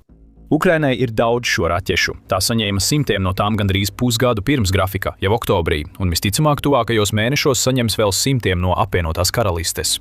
Jūs varētu domāt, ka tas viss ir lieliski, bet kāds tam visam sakars ar Vamtats? Viena rinda no United 24 Media ziņojuma atklāja visu. Ukrainas dienestā Rapid Ranger vienības bieži tiek uzstādītas uz Spānijā ražotajiem Uro Vamtak taktiskajiem transportlīdzekļiem, kas var sasniegt ātrumu līdz 135 km/h un ātri pārvietoties lielos attālumos, ziņo medijas. Un tieši tā viss kļūst skaidrs. Spānija nav vienkārši piegādājusi Ukrainai kaut kādus parastus transportlīdzekļus. Tā piegādās 100 transporta līdzekļus, kas kaujās pierādījuši savu sadarbību ar vienu no svarīgākajām pretgaisa aizsardzības sistēmām, ko Ukraina izmanto, lai atvairītu Krievijas dronus un raķetes. Apvienotā karaliste piegādā pretgaisa aizsardzības sistēmas un raķetes. Spānija nodrošina raķetes, kas padara šo pretgaisa aizsardzības sistēmu par neticami spēcīgu draudu pret Putina gaisa triecienu kampaņu. Tas ir dubultrieciens, kuru Putinam vajadzēja paredzēt. Galu galā tieši šāda veida sadarbība un sistēma integrācija ir tas, ko mums vajadzētu sagaidīt no diviem NATO partneriem, kuriem ir kopīgs mērķis palīdzēt Ukrainai cīnīties pret Putina tirāniju. Pievērsīsimies pašam Vamtats tuvāk. Apvienotā karaliste noteikti atzīst, cik vērtīgs ir Spānijas transporta līdzeklis. Jau 2025. gada augustā Army Recognition atklāja, ka apvienotā karaliste 2024. gada jūlijā iepaziņojusi par plāniem iegādāties vēl vairāk Vamtec no Spānijas. Kāpēc? Lai uz tiem varētu uzstādīt Rapid Ranger pretgaisa aizsardzības sistēmas, tieši tāpat kā mēs šobrīd redzam to darām Ukrainā. Vamtec ir ideāls transporta līdzeklis šim uzdevumam. Aptuveni salīdzināms ar ASV ražoto Humvee, tas ir pilnpiedziņas transporta līdzeklis, kas paredzēts maksimālai mobilitātei dažādos apvides veidos. Lai gan Vamtec tika ieviests 90. gada beigās, tas gadu gaitā ir piedzīvojis vairākus atjauninājumus, kas liecina par modularitātes līmeni, kas ļauj lietotājam pielāgot transporta līdzekli savām vajadzībām. Transporta līdzeklis, kas sākotnēji bija paredzēts karavīru pārvadāšanai, speciālajām operācijām un izlūkošanai, tagad ir pārvērties par pretgaisa aizsardzības milzi, kuru var aprīkot ar sistēmām, kas spēj šaut gan LMM, gan liela ātruma raķetes, jeb HVM. Ak, un Vamtec netiek izmantots tikai pretgaisa aizsardzībai. Šīs transporta līdzeklis ir ārkārtīgi daudzpusīgs arī bruņojuma ziņā. Papildus Rapid Ranger un līdzīgām pretgaisa aizsardzības sistēmām Vamtec var aprīkot ar 7,62 mm ložmetēju, 40 mm granātmetējiem, 81 mm mīnmetējiem vai 106 mm bezacitiena lielgabalu. Ukraina var to aprīkot arī ar prettanku vadāmajām raķetēm, būtībā izveidojot ļoti mobīlu tanku iznīcinātāju, kas var apbraukt apkārt Krievijas metāla briesmoņiem, pirms piegādā spēcīgu sprākstvielu devu, lai tos izslēgtu no spēles. Runājot par mobilitāti, jau minējām, ka Vamtec var sasniegt maksimālo ātrumu 135 km/h, kas ir gandrīz 84 jūdzes stundā. Tas ir ātri bruņotam transporta līdzeklim. Degvielas tvertne nodrošina 600 km, jeb 372 jūdžu darbības radiusu, kas ir svarīgi arī pretgaisa aizsardzības jomā. Tas nozīmē, ka ar Rapid Ranger aprīkotu Vamtec var nosūtīt uz kādu vietu, izšaut raķetes un pēc tam doties vairākus kilometrus tālāk uz citu vietu, lai darītu to pašu. Sniegs, dubļi, ledus, smiltis un akmeņains reljefs arī nevar apturēt Vamtec tā ceļā. Tas var aizbēgt vai pārvietoties uz nākamo vietu, neuztraucoties par to, ka varētu iestrēgt un kļūt ievainojams Krievijas atriebībai. Un kaut kā tas kļūst vēl labāk. Slīpumi arī nav problēma. Vamtec var uzbraukt pa 70% slīpumu. Tas var arī šķērsot ūdeni ar 750 mm dziļumu standarta aprīkojumā vai 1500 mm dziļumu ar speciālu sagatavošanu. Tas ir gandrīz pusotras metras ūdens, kas nespēj stāties ceļā šim spāņu transporta līdzeklim. Mēs ar to visu gribam pateikt vienkāršu lietu. Spānija piegādās 100 no visdaudzpusīgākajiem bruņotajiem transporta līdzekļiem, ko Ukrainas sabiedrotie var piedāvāt. Neaizmirstiet par 155 mm artilērijas šāviņiem. Diemžēl ne Ukrainas aizsardzības ministrija, ne arī kāds no ziņojumiem par Spānijas jaunākajām ziedojumiem nenorāda, cik daudz šo šāviņu Ukraina saņems. Šie šāviņi ir saderīgi ar vairākiem rietumu artilērijas sistēmām, kas ir Ukrainas rīcībā, kā arī ar Bodana pašgājēju haubici, ko pati Ukraina ir izstrādājusi. Atkal mēs redzam integrāciju un sadarbību. Vispirms tās bija Lielbritānijas pretgaisa aizsardzības sistēmas ar Spānijas transporta līdzekļiem, tad Spānijas artilērijas šāviņi ar Ukrainas artilērijas sistēmām. Šeit mēs redzam attiecības stiprināšanu starp Spāniju un Ukrainu, kas jau iepriekš bija ļoti stabilas. Tagad jau esošais pamats tiek papildināts, bet pirms mēs pie tā nonākam, mums ir jāiedziļinās tajā, ko šī jaunākā piegāde sniedz Ukrainai kaujas laukā. Un pirms tam atgādinu, ka jūs skatāties militāro raidījumu. Ja šāda veida ieskats jūs interesē, noteikti abonējiet kanālu, lai nepalaistu garām nevienu no mūsu video. Tātad mēs saprotam, ka Vamtec būs noderīgs Ukrainai saskaroties ar Krievijas radīto gaisa draudu. Cik noderīgs tas būs, kļūst skaidrs, kad mēs rūpīgāk aplūkojam skaitļus. Tikai martā Ukrainas aizsardzības ministrija ziņoja, ka Krievija tās teritorijā palaida 6462 dronus un 138 dažādu tipu raķetes. Ukraina izcili paveica darbu, pārtverot lielāko daļu šo gaisa mērķu. 5833 dronus un 102 raķetes iznīcināja Ukrainas uguns un radioelektroniskās cīņas sistēmas. No visiem uzbrukumiem, ko Krievija veica martā, visbīstamākais bija 24. marta trieciens. Tajā dienā Ukrainas debesis pārklāja iespaidīgi 948 droni un 34 raķetes. Marts nebija vienreizējs gadījums. Iebrukuma Ukrainā laikā mēs esam redzējuši, kā Krievija ārkārtīgi palielina savu dronu un raķešu triecienu intensitāti. 2025. gads šķita tas brīdis, kad Putina gaisa kampaņa no sliktas pārvērtās par kaut ko patiesi briesmīgu Ukrainai. 2025. gada pirmajos 6 mēnešos Krievijas gaisa triecienos izmantoto lādiņu skaits pakāpeniski pieauga no vidēji 50–100 līdz vidēji gandrīz 200 lādiņiem. Tad pienāca vasara, un dronu un raķešu kampaņa kļuva daudz sliktāka. Daži vienas dienas triecieni jūnijā sāka pietuvoties 500 lādiņiem. No jūlija Krievija uzsāka vairākus triecienus, kuros tika izmantot vairāk nekā 600 dronu, tostarp vairāki triecieni, kuros lādiņu skaits pārsniedza 700. Krievija ir pastiprinājusi savu gaisa kampaņu. Tā būvē vairāk Shahed tipa dronu un mānekļu nekā jebkad agrāk un apvieno savus milzīgos dronu spietus ar raķetēm, acīm redzami cenšoties pārslogot Ukrainas pretgaisa aizsardzību. Tieši šeit Vamtaki ar pretgaisa aizsardzību kļūst patiešām svarīgi.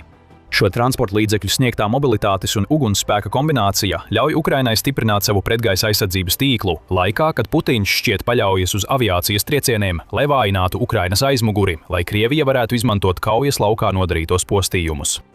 Tas viss ir vienkārša kara laika matemātika, jo mazāk dronu un raķešu trāpa Ukrainas pilsētām, infrastruktūrai un loģistikai aizmugurē, jo spēcīgāku aizsardzību Ukraina var izveidot pret Krievijas sauszemes uzbrukumiem. Ukrainas pretgaisa aizsardzība nebija vāja arī pirms šīs jaunākās Vamtaku partijas ierašanās. Kā norādīja Eiropas politikas analīzes centrs jeb CEPA 13. aprīļa rakstā, Ukrainas pretgaisa aizsardzība jau ir pasaules līmeņa, un tā kļūst arvien labāka. Pārtvērē dronu ieviešana ir bijusi ļoti plaša, un tas ir ievērojami uzlabojis Ukrainas spējas cīnīties ar Krievijas Shahed tipa trieciendroniem. Viņi arī veiksmīgi cīnās ar Krievijas FPV droniem un līdzīgiem bezpilota transporta līdzekļiem, kā rezultātā Ukraina vien martā ziņoja par 33 000 ar šiem inovatīvajiem ieročiem notriektiem mērķiem. CEPA norāda, ka Ukrainas pārtvēršanas rādītāji kļūst arvien labāki. 2025. gada rudenī dažos mēnešos līdz pat 19% Krievijas dronu sasniedza savus mērķus. Līdz martam šis skaitlis bija samazinājies līdz vidēji 8%.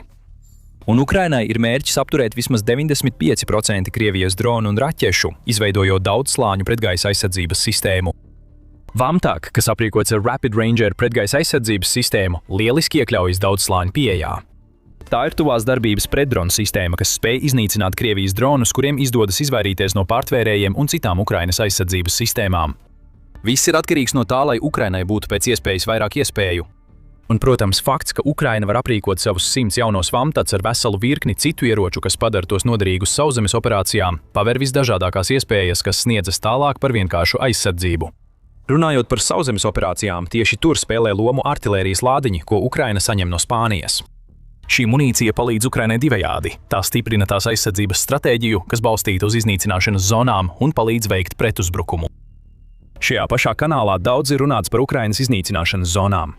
Iznīcināšanas zonas, kas stiepjas jūdzēm tālu, apvieno uz zemes balstītas aizsardzības sistēmas, piemēram, dzeloņstieples, mīnas un pretanku grāvjus ar pastāvīgiem FPV dronu draudiem, kas simtiem lidinās apkārt, meklējot jebkuru Krievijas karavīru, kurš būtu pietiekami muļķīgs, lai ieklīstu iznīcināšanas zonās. Protams, gudrs Krievijas komandieris, un šķiet, ka tādu šajā karā vairs nav daudz palicis, pavēlēs saviem karavīriem pēc iespējas izvairīties no šīm iznīcināšanas zonām. Ukraina vēlas, lai tas notiktu. Daudzas no aizsardzības sistēmām, ko Ukraina izvietojusi uz zemes, ir paredzētas, lai novirzītu Krievijas karavīrus pa noteiktiem ceļiem, kas tos aizved atklātās vietās un slēpņu punktos. Kas notiek tālāk? Droni un artilērijas uguns gāžas lejā, iznīcinot Krievijas karavīrus un bruņutehniku bez žēlastības. Ukrainai ir pietiekami daudz dronu, lai turpinātu šo stratēģiju. Valsts mērķis ir tikai 2026. gadā vien saražot 7 miljonus dronu. Tas, apvienojumā ar sadarbību ar vairākām Eiropas valstīm, saglabās augstu bezpilota gaisa draudu līmeni slēpņu vietās, kuras Ukraina izveido. Ukrainai ir nepieciešams tik daudz artilērijas šāviņu, cik vien iespējams iegūt, lai padarītu savus slēpņus pēc iespējas nāvējošākas. Spānijas jaunākais palīdzības piešķīrums papildina munīcijas piegādes ķēdi, kuru atbalsta arī Čehijas iniciatīva un pašas Ukrainas vietējā artilērijas ražošana. Tad ir arī Ukrainas pretuzbrukums. Kopš Krievija februārī zaudēja piekļuvi Starlink, Ukrainas sauszemes spēki ir uzsākuši pretuzbrukumus valsts dienvidos, atgūstot milzīgas teritorijas. Līdz aprīļa sākumam Ukrainas bruņoto spēku komandieris Aleksandrs Sirskis ziņoja, ka Ukraina ir atbrīvojusi 12 apdzīvotas vietas un atguvusi 480 kvadrātkilometrus, jeb aptuveni 185 kvadrātjūdzes teritorijas. Ukraina to ir panākusi, izmantojot sakaru haosu pelēkajās zonās, kas stiepjas aiz frontes līnijām. Meklēšanas un iznīcināšanas vienības, kuras atbalsta droni, iznīcina Krievijas diversantus, kuriem sākotnēji bija tikai vāja kontrole pār teritoriju, ko viņi bija ieņēmuši. Kas attiecas uz Krievijas spēcīgāko aizsardzību, artilērija var spēlēt milzīgu lomu. Nepieciešams tikai izlūkošanas drons, kas pamana Krievijas pozīciju, lai Ukrainai būtu visa nepieciešamā informācija, lai veiktu apvienotu artilērijas un drona triecienu pret šo pozīciju. Atkal, lai šādi triecieni notiktu, ir nepieciešama munīcija. Spānija tikko ir nodrošinājusi šo munīciju kopā ar saviem BAMTAK, un to darot, tā varētu palīdzēt Ukrainai atgūt vēl vairāk savu teritoriju no Krievijas, kamēr Putins cenšas virzīt uz priekšu savu neveiksmīgo pavasara ofensīvu. Tas viss Putinu saniknos. Bet īstā problēma Krievijai ir šāda. Spānijas jaunākais ziedojums ir vēl viena zīme, ka Putina daudzie centieni radīt šķelšanos starp Ukrainu un tās rietumu partneriem cieš neveiksmi. Citas piezīmes no tikšanās starp Fjodorovu un Roblasu ietver abu apņemšanos paplašināt sadarbību aizsardzības jomā, īpašu uzmanību pievēršot pretgaisa aizsardzībai un tālas darbības munīcijai, ziņo RBC Ukraina. Abas valstis ir noteikušas Ukrainas debesu aizsardzību kā prioritāti, un tas nozīmē, ka VAMTAKs, kas varētu palīdzēt Ukrainas pretgaisa aizsardzībā, nebūtu nav vienīgais, ko Spānija plāno sniegt. Vai atceries 5 Patriot pārtvērēja raķetes, kuras mēs pieminējām iepriekš šajā video? Saskaņā ar RBC Ukraina datiem, Spānija tagad sadarbojas ar Ukrainu, lai piegādātu pēc iespējas vairāk Patriot sistēmu, kā arī integrētu dažādus ieroču veidus, lai stiprinātu Ukrainas aizsardzību. Fjodorovs piebilda, ka Perl mehānisms, kas tika izveidots, lai NATO valstis varētu iegādāties ASV ražotus ieročus Ukrainai, būs būtisks šiem centieniem. Pat pirms visa tā Spānija bija skaidri norādījusi, ka uzskata sadarbību ar Ukrainu par labāko veidu, kā cīnīties ar Putina agresiju. 2025. gada augustā Spānijas ārlietu ministrs José Manuels Albares visu to izklāstīja. Labākā drošības garantija Ukrainai šodien, raugoties uz realitāti, ir Ukrainas armijas stiprināšana, jo tieši tā šobrīd nodrošina drošību, suverenitāti un brīvību Ukrainai. Un tieši to mēs arī darām, nodrošinām militāro aprīkojumu, lai Ukrainas armija spētu garantēt Ukrainas suverenitāti un teritoriālo integritāti, paziņoja Albares. To, ko viņš neizteica tieši, bet ko var noprast no viņa teiktā, ir tas, ka Spānija saprot, Ukraina ir pirmā aizsardzības līnija pret Krievijas armiju, kurai ir ieceres attiecībā uz vēl lielāku daļu Eiropas. Ja Ukraina cietīs neveiksmi, NATO būs problēmas. Nodrošinot Ukrainu ar palīdzību tagad, tas nozīmē, ka Krievija nevarēs iebrukt pārējā Eiropā. Pārējot uz 18. martu bija vēl vairāk pierādījumu par pieaugošajām saitēm starp Ukrainu un Spāniju. Ukraina izvēlējās šo datumu, lai paziņotu par 5 jaunu divpusēju līgumu parakstīšanu ar Spāniju, kas paredz abu valstu sadarbību kopīgā aizsardzības ražošanā un dzelzceļa modernizācijā, kā arī sadarbību dažādos finanšu jautājumos. Putins nevēlas redzēt, ka notiek šādas lietas. Viņa iebrukumam bija jāizraisa pārējās Eiropas iegrimšana birokrātiskā haosā, kamēr Krievija virzās cauri Ukrainai. Tā vietā Putins ir panācis tikai to, ka Ukraina kļuvusi stiprāka, gan militāri, gan kā spēcīgs ģeopolitiskais spēlētājs. Tāpēc jaunākais Spānijas sniegtais palīdzības ziedojums būtiski ietekmēs situāciju kaujas laukā. Taču tieši vēstījums, kas slēpjas aiz šī bruņojuma, visvairāk satrauks Putinu. Spānija joprojām ir Ukrainas sabiedrotā, un Krievija neko nevar pret to izdarīt. Ukrainas un Spānijas ciešākā sadarbība ir tikai daļa no daudz plašākas Ukrainas un tās Eiropas partneru sadarbības attīstības, lai cīnītos pret Krievijas agresiju. Ungārijā tikko notika kaut kas milzīgs. Budapeštas trieciens, kuru Putins nekad nebija paredzējis, tikko ir paralizējis Krievijas kara mašīnu. Tikai 24 stundu laikā visa situācija Eiropā ir mainījusies. Bardžeras ir noņemtas, Putins ir zaudējis visspēcīgāko sabiedroto, kāds viņam bija kontinentā. Un tagad Putina karš ir beidzies, Ukraina kļūs spēcīgāka nekā jebkad agrāk, un tas viss ir viena vienkārša iemesla dēļ – Viktors Orbāns ir prom. Ungārijai ir jauns premjerministrs. Pēters Maģars un viņa partija TISA deva vēsturisku triecienu Putinam, kad ieguva 53% balsu, izbeidzot 16 gadus ilgo bijušā Ungārijas premjerministra Viktora Orbāna valdīšanu. Šī uzvara ir nodrošinājusi TISA partijai pārliecinošu vairākumu Ungārijas Nacionālajā asamblejā, jo tā ieguvusi 141 no 199 pieejamajām vietām. Citiem vārdiem sakot, Orbāna novājinātā partija neko nevar darīt, lai apturētu Maģaru un TISA partiju no Ungārijas vadīšanas, tā kā viņi to iecerējuši. Maģars nekavējoties ķers pie Orbāna izveidoto apspiešanas un autoritāro sistēmu demontāžas. Drīz pēc uzvaras Maģars saņēma solījumu no Ungārijas prezidenta Tamaša Šolio, ka jaunā parlamenta izveide tiks pārcelta uz agrāku datumu – 4. maiju. Orbānam ir palikušas mazāk nekā 2 nedēļas pie varas, un viņš ir kļuvis par klibo pīli, kas gaida, kad viņu atbrīvos no ciešanām. Sabiedriskās televīzijas un radiostacijas, kas tik ilgi ignorēja Maģaru pēc Orbāna lūguma, tagad ir pilnas ar jaunā premjerministra paziņojumiem par to, kā viņš iecels neitrālus redaktorus tieši tajās ziņu programmās, kuras Orbāns izveidoja, lai viņu dievinātu. Tiek īstenoti arī citi plāni, lai nodrošinātu, ka neviens tāds kā Orbāns vairs nekad nevarētu valdīt. Maģars saka, ka viņš strādās pie tā, lai ieviestu 2 termiņu ierobežojumu jebkuram nākotnes Ungārijas līderim, kas neļaus Orbānam kandidēt vēlreiz. Maģars ir arī vērsts pret Fidesz partiju, kas tik ilgi ir turējusi Ungāriju dzelžainā tvērienā. Mans vēstījums Fidesz līderiem un viņu pakalpiņiem nav jēgas tagad tēlot nevainīgo baleta meitenīti un izlikties, ka nekas nav noticis, paziņoja Maģars piebilstot. Mēs zinām, ko jūs esat nodarījuši mūsu mīļotajai dzimtenei un Ungārijas tautai, un nešaubieties ne mirkli, ka jūs pļausiet to, ko esat cējuši. Autoritārs mantojums tiek demontēts mūsu acu priekšā. Šuļoks, kuram Maģars tieši sejā pateica, ka viņš morāli nav piemērots rīkoties Ungārijas labā, drīz tiks gāsts. Ungārija arī grasās atgūt valsts daļas valsts lielākajās naftas un farmācijas korporācijās, atņemot tās tā sauktajam akadēmiskajam fondam, kas patiesībā tika izveidots, lai izplatītu pro-Orbāna propagandu. Maģars pat ir sevi pozicionējis kā līderi, kurš ir Ungārijas tautas pusē, nevis stāv pāri tai. EU Observer ziņoja, ka Maģars ir atteicies ieņemt Orbāna biroju Budaspilī, kur Orbāns to pārcēla 2018. gadā. Tā vietā Ungārijas jaunais līderis izveidos savu biroju netālu no valsts parlamenta ēkām. Kas attiecas uz Orbānu, viņš ir centies saglabāt diplomātisku attieksmi, saskaroties ar sakāvi, taču patiesībā viņš ir ar asti starp kājām, jo tagad atsakās piedalīties savā pēdējā Eiropadomes sanāksmē, kas būtu notikusi 24. aprīlī. Demokrātijas vilnis pāršauts Ungāriju. Un dziļi vienā no savām pilīm Krievijā Vladimirs Putins vārās dusmās. Krievijas prezidentam Orbāna sakāve nav tikai kārtējais traucēklis Eiropas Savienībā, jeb ES, kas pievienojas visām pārējām problēmām, ko Eiropa radījusi Putinam, kamēr viņš cenšas pabeigt savu iebrukumu Ukrainā.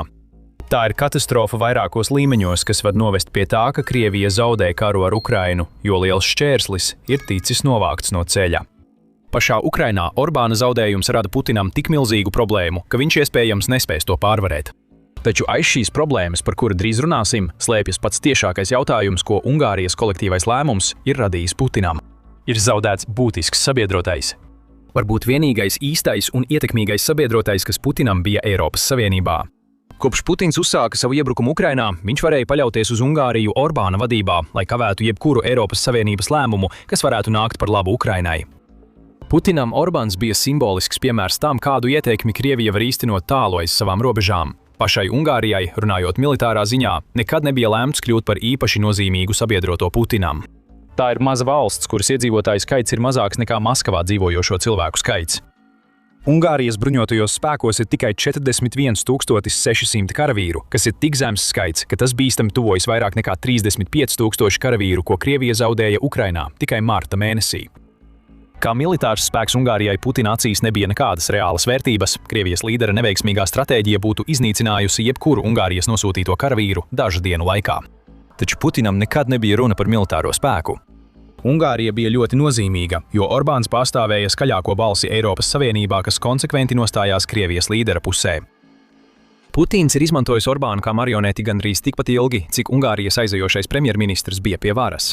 Orbāns tika pastāvīgi izmantots, lai kavētu lēmumu pieņemšanu, izmantojot birokrātiskas viltības Eiropas Savienībā. Kad tas nedarbojās, Orbāns bieži izmantoja savas veto tiesības. Putins uzskatīja Orbānu par rīku, ko var izmantot, lai iegūtu laiku un kaulētos ar īstajiem ES varas turētājiem, un tas viss notika uz Ukrainas rēķina. Reiz Orbāns bija cilvēks, kurš teica Krieviem pamest Ungāriju. Viņš bija cilvēks, kuru varas iestādes izvēlējās teikt runu Imres Naģa pārbedīšanas ceremonijā. Imre Naģis bija pēckara premjerministrs, kurš tika sodīts ar nāvi par to, ka vadīja Ungārijas 1956. gada revolūciju pret Padomju Savienību. Taču kaut kur starp Padomju Savienības sabrukumu un Orbāna nākšanu pie varas lietas mainījās. Kādreizējais Krievijas ekspansijas pretinieks Orbāns kļuva par sabiedroto. Viņi saka, ka vara samaitā, un Orbāna kāpums uz Ungārijas varas virsotni bija iezīmēts ar viņa paziņojumiem, ka viņš atgriezīs Ungāriju pie nacionālistiskajām vērtībām, kas reiz padarīja to tik dižu. Toreiz tas varēja izklausīties labi, taču Orbāns veidoja savu valdīšanas stilu, balstoties uz to, ko viņš uzskatīja, ka Putins ir sasniedzis Krievijā. Iedvesmojoties no Putina, Orbāns pārvērtās par Krievijas līderu bandinieku. Tas kļuva pilnīgi skaidrs, kad aprīļa sākumā parādījās ziņas, ka Orbāns ne tikai bija izteicis savu atbalstu Putinam, bet to bija izdarījis vispielīdējīgākajā veidā. Pēc ziņām Orbāns savu palīdzību salīdzināja ar pēles palīdzību lauvam, atsaucoties uz ungāru pasaku. Šis piedāvājums tika izteikts 2025. gadā, kad Budapešta pretendēja uz miera sarunu kārtas rīkošanu saistībā ar karu Ukrainā, un tas parāda, par ko Orbāns bija kļuvis – nožēlojama līderi, kurš pastāvēja, lai kalpotu Putinam. Un tieši tur Putins gribēja, lai Orbāns atrastos. Taču tagad, kad Orbāns ir gāsts, Putins atklāja, ka pēle bija vēl svarīgāka nekā pats lika šķist. Kad Orbāns ir prom, Putins ir zaudējis vienu no svirām, ko viņš bija izmantojis pret ES un pat pret pašu vienotas Eiropas ideju gadiem ilgi. Enerģija ir tas, ko Krievija izmanto, lai saglabātu ietekmi Eiropā. Pat tad, kad ES lēnām centās atbrīvoties no Krievijas naftas žņauga par kontinentu, Orbāns pretojās. 2025. gada septembrī Orbāns deva norādījumu savam ārlietu ministram Pēterim Šizato apgalvot, ka Ungārija nekad nevarētu pārtraukt naudas plūsmu Putina kara kasei, pērkot naftu, jo tai nesot citu iespēju. ES līderi ir kļuvuši par fanātiķiem, apgalvoja Šizato. Ja mēs nezinātu labāk, tas izklausītos tā, it kā Putins runātu caur kāda Orbāna pakaupiņa muti. Līdzīgi arī Orbāns ātri paziņoja ES, ka viņš negrasās atteikties no Krievijas gāzes savā 2024. gada paziņojumā. Ungārija bija noslēgusi 15 gadu līgumu ar Gazprom tikai 3 gadus iepriekš. Atkal, tas viss bija kā mūzika Putina ausīm. Tagad šī konkrētā svira ir bojāts, bet ne obligāti zaudēts. Mēs nezinām, cik ļoti Ungārija būs atkarīga no Krievijas enerģijas Magyara vadībā. Taču šķiet, ka Ungārijas jaunais premjerministrs negrasās izpatikt Putinam tikpat pretīgā veidā, kā to darīja viņa priekštecis. Ir otra svira, ko Putins zaudēja, kad Orbāns tika atcelts no Ungārijas augstākās vadības amata. Bet pirms mēs paskaidrojam, kas tas ir, atgādinām, ka jūs skatāties militāro raidījumu. Mēs veidojam video, lai izskaidrotu, kā mainās varas attiecības un kāda ir šo pārmaiņu ietekme. Ja jūs gūstat ieskatu no šī video, noteikti abonējiet kanālu, lai redzētu vairāk. Otra svira, ko Vladimirs Putins īpaši labprāt izmanto, ir bailes. Viktors Orbāns izmantoja bailes, lai nonāktu pie varas. Reiz liberāls līderis kļuva par autoritāru, jo viņš izmantoja apstākļus Ungārijā, kas bija gatavi nacionalistiskajam vēstījumam, ko izplatīja Orbāns.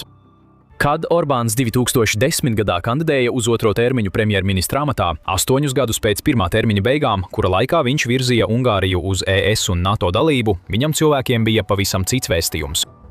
Baidieties no migrantu plūsmas Eiropā, brīdināja Orbāns. Cīnieties pret ārvalstu interesēm, kas saņem finansējumu no ārzemēm, un neusticieties inteligencei. Orbāns sekoja plānam, ko izstrādāja Putins un daudzi autoritārie līderi pirms viņa, aicinot uz izolāciju augošajā pasaulē. Neusticieties nevienam ārpus Ungārijas, baidieties no viņiem, cīnieties pret viņiem. Un, protams, Orbāns bija cilvēks, kurš vadīja šo cīņu, un kad viņš atguva varu, viņš rūpējās par to, lai pastiprinātu šo vēstījumu, vienlaikus cenšoties likvidēt demokrātiskās struktūras, kas varētu viņu gāzt. Tas viss izklausās ļoti pazīstami. Tika sekots Putina paraugam līdz pēdējam sīkumam. Krievijas līderim šī baiļu vēsts bija ideāli piemērota, lai atturētu Ungārijas tautu, īpaši tos, kuri neatbalstīja Orbānu, no iejaukšanās Krievijas mahinācijās Eiropā. Magyara vēlēšanu uzvara ir devusi signālu Putinam, ka viņa baiļu politika vairs nestrādā, jo lietas sāk mainīties. Pie šī punkta mēs drīz atgriezīsimies. Vispirms Krievijas reakcija būtībā ir mēģinājums izlikties, ka tas, kas noticis Ungārijā, patiesībā nav svarīgi. Lai gan Putina runas vīrs Dmitrijs Peskovs vēlāk apgalvoja, ka Krievija cer uz pragmatisku dialogu ar Ungārijas jauno premjerministru, tās reakcija tūlīt pēc Magyara uzvaras bija daudz izteiksmīgāka. Peskovs paziņoja, ka Ungārijai vairs nav nekādas īpašas statusa Krievijas acīs, un tā tagad ir iekļauta nedraudzīgo valstu sarakstā, kurā atrodas lielākā daļa Eiropas valstu. Arī Orbāns tika pamests zem riteņiem. Mēs nekad neesam bijuši draugi ar Orbānu, apgalvoja Peskovs paziņojumā, kas ir tik absurds, ka ir klāja nepatiesība. Tas, ko mēs šeit redzam, ir panika Kremļa pusē. Krievijai vairs nepatīk Ungārija, taču tā ir gatava sarunām, un Orbāns nekad nav bijis draugs, un mēs teiksim burtiski jebko, ja uzskatīsim, ka pastāv iespēja noturēt Ungāriju savā pusē. Tā ir haotiska atbilde, kas parāda, ka Kremlis ir ļoti noraizējies par nākotni, tagad, kad pie varas ir Magyars. Un Kremlim tiešām vajadzētu uztraukties. Orbāna krišana nav tikai milzīgs notikums Eiropai, tā potenciāli varētu palīdzēt izbeigt karu, izjaucot Putina kampaņu Ukrainas gāšanai. Kā tas notiek? Jūs varbūt atceraties, ka iepriekš mēs jums stāstījām, ka Putins bieži izmantoja Orbānu, lai bloķētu ES pieņemtos lēmumus, kas nāktu par labu Ukrainai.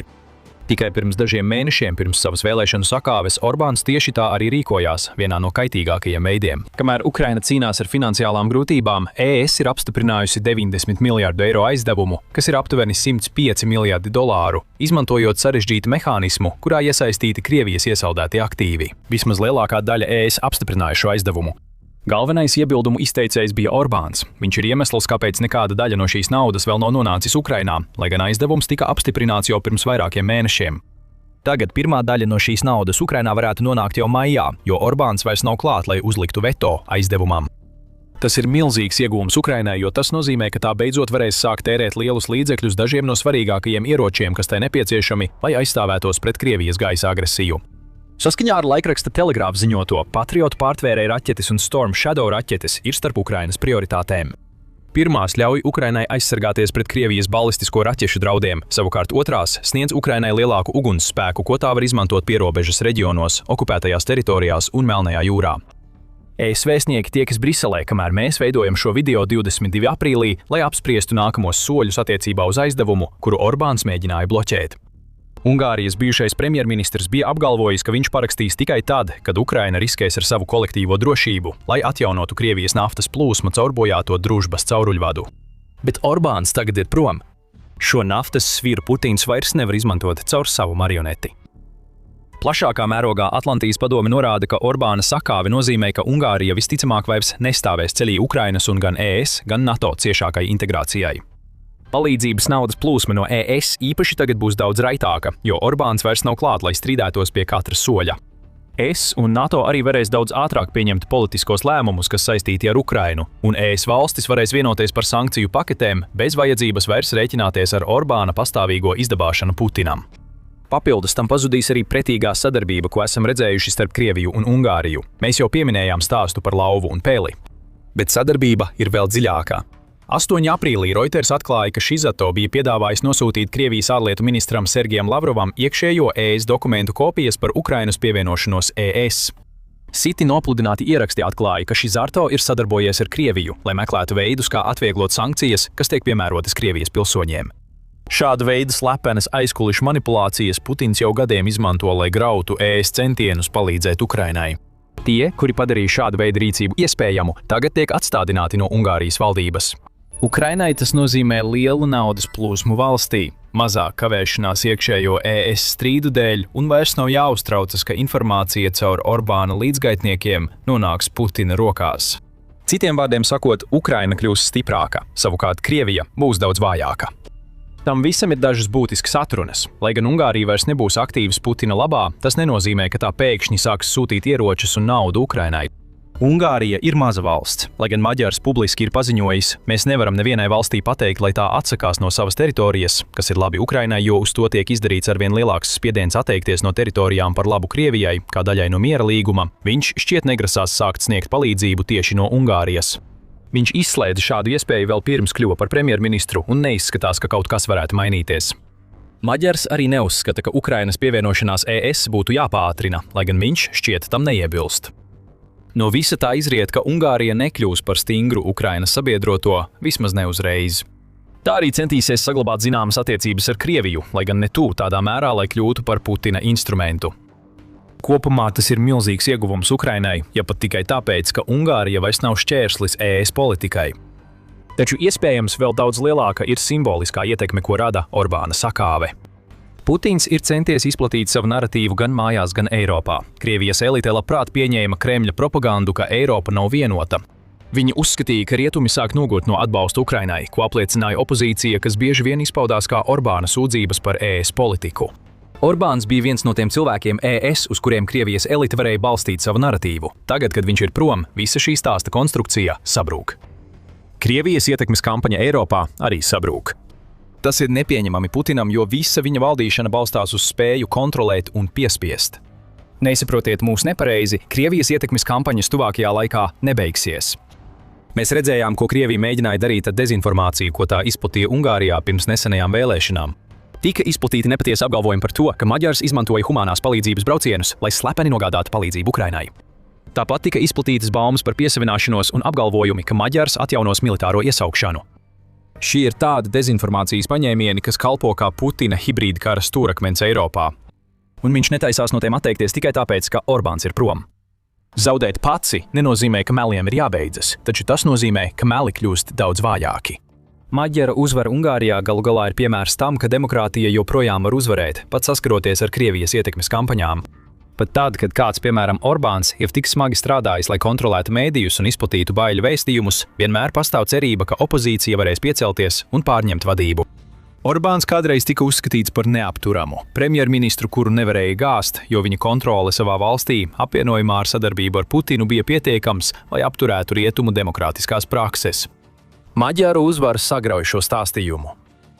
Demokrātiskas pārmaiņas valstīs, kuras Putins domāja kontrolējam caur marionetēm, ir iespējama, un tas kaitēs Krievijas līderim vēl vairāk nekā nauda, kas plūst uz Ukrainu, vai fakts, ka ES var izrādīt vienotāku nostāju pret viņu. Visi šie faktori ietekmēs kara iznākumu, taču Putina lielākā problēma šobrīd ir tā, ka Orbāna gāšana atklāja milzīgu plaisu mehānismā, ko Krievija veiksmīgi izmantojusi gadiem ilgi. Citas valstis, kuras pakļautas Putina ietekmes kampaņai, redzēs, kas tikko noticis Ungārijā, un tie, kas iebilst pret Krieviju, sapratīs, ja to var izdarīt Ungārija, tad arī viņi to var. Kas attiecas uz Ukrainu, tā var cerēt uz nākotni, kurā atbalsts no ES būs stabilāks un vienotāks nekā jebkad agrāk. Krievija turpina spiest uz priekšu. Kamēr Putins cenšas uzturēt neveiksmīgo iebrukumu Ukrainā, viņš dod pavēli palaist dronus. Ne visi šie droni ir vērsti pret Ukrainu. Daudzi no tiem nonāk NATO gaisa telpā, un tas ir tikai aizberga redzamā daļa Krievijas hibrīda kara stratēģijā. Tagad Austrumeiropai ir gana. Putins ir pārkāpis nepiedodamu robežu un notiek gatavošanās sadursmei. Tiek veidotas alianses, tiek izstrādāti plāni, un Putina virzienā tiek sūtīts skaidrs vēstījums – vācies prom no Eiropas vai tiksi sagrauts. Un valsts, kas šobrīd šo vēstījumu pauž visstingrāk, ir tāda, kuru jūs iespējams negaidījāt – Bulgārija. 7. martā tika paziņots, ka noticis vēl viens Krievijas drona iebrukums Eiropas gaisa telpā. Šoreiz mērķis bija Sofija. Bulgārijas galvaspilsētai nācās uz laiku slēgt Vasiljevska lidostu pēc tam, kad drošības sistēmas identificēja tuvumā lidināmies dronu. Bulgārijas varas iestādes reaģēja ātri. Gaisa satiksmes kontrole un robežpolicija sadarbojās, lai novirzītu lidmašīnas un nodrošinātu visu lidostā esošo cilvēku drošību. Incidents bija īslaicīgs. Drona drīz vien neutralizēja. Un, lai gan Bulgārija bija piesardzīga, atklājot no kurienes viņuprāt drons bija ieradies, daži pat ierosināja, ka Irānas drons varētu būt aizlidojis tik tālu tās teritorijā, patiesībā ir tikai viens ticams vaininieks. Izskatās, ka Krievija atkal ir iesaistīta. Un Bulgārija šo pēdējo iebrukumu neuztver mierīgi. Tā zina, ka tas, ko tā piedzīvoja marta sākumā, ir tikai hibrīda kara stratēģijas aizberga redzamā daļa, kas ir daudz dziļāka un ilgst jau daudz ilgāk nekā daudzi Eiropā vēlas atzīt. Realitāte ir tāda, ka Krievija jau ir karā ar Eiropu, tikai ne tradicionālā veidā. Bulgārija ir jaunākais upuris, un pēc dažām minūtēm mēs daudz dziļāk iedziļināsimies Krievijas hibrīda stratēģijā. Pirms tam Bulgārijas atbilde. Valsts ir gājusi daudz tālāk nekā tikai slēgusi lidostu uz dažām stundām. Pēc drona iekļūšanas Bulgārija ir aktīvi veidojusi alianses un nodrošinājusi savas pozīcijas. Joprojām uzmanīgi attiecībā uz iespējamo Irānas iesaisti, valsts ir paziņojusi par pastiprinātu sadarbību ar Grieķiju, kas ir NATO sabiedrotā, un vēl viena valsts austrumu frontē, kas ļoti labi apzinās, cik bīstams var būt hibrīda karš. Tagad Grieķija izvietos F-16 iznīcinātājus un Patriot pretgaisa aizsardzības sistēmu savā teritorijā, lai palīdzētu sargāt ziemeļu kaimiņa gaisa telpu, reaģējot uz tiešu Sofijas lūgumu. Bulgārija ir atkārtoti apstiprinājusi savu atbalstu Pearl iniciatīvai, kuras ietvaros ES un NATO dalībvalstis var iegādāties ieročus no Amerikas Savienotajām valstīm, lai tos izmantotu Ukrainas teritorijas aizsardzībai pret Krieviju. Mēs šeit redzam nāciju, kas ir šokēta un spiesta rīkoties, un tieši šeit tās reakcija kļūst patiešām nopietna. Papildus atkārtotiem atbalsta apliecinājumam Pearl iniciatīvai, Bulgārija ir arī raidījusi Putinam skaidru vēstījumu, ka viņa hibrīda kara darbības taktikas ne tikai neiebiedē Bulgāriju, bet arī izraisa tieši tādu reakciju, kas ir pilnīgi pretēja tam, ko Putins vēlas panākt. Tā vietā, lai krist panikā vai atkāptos, Bulgārija ir parakstījusi 10 gadu aizsardzības līgumu ar Ukrainu.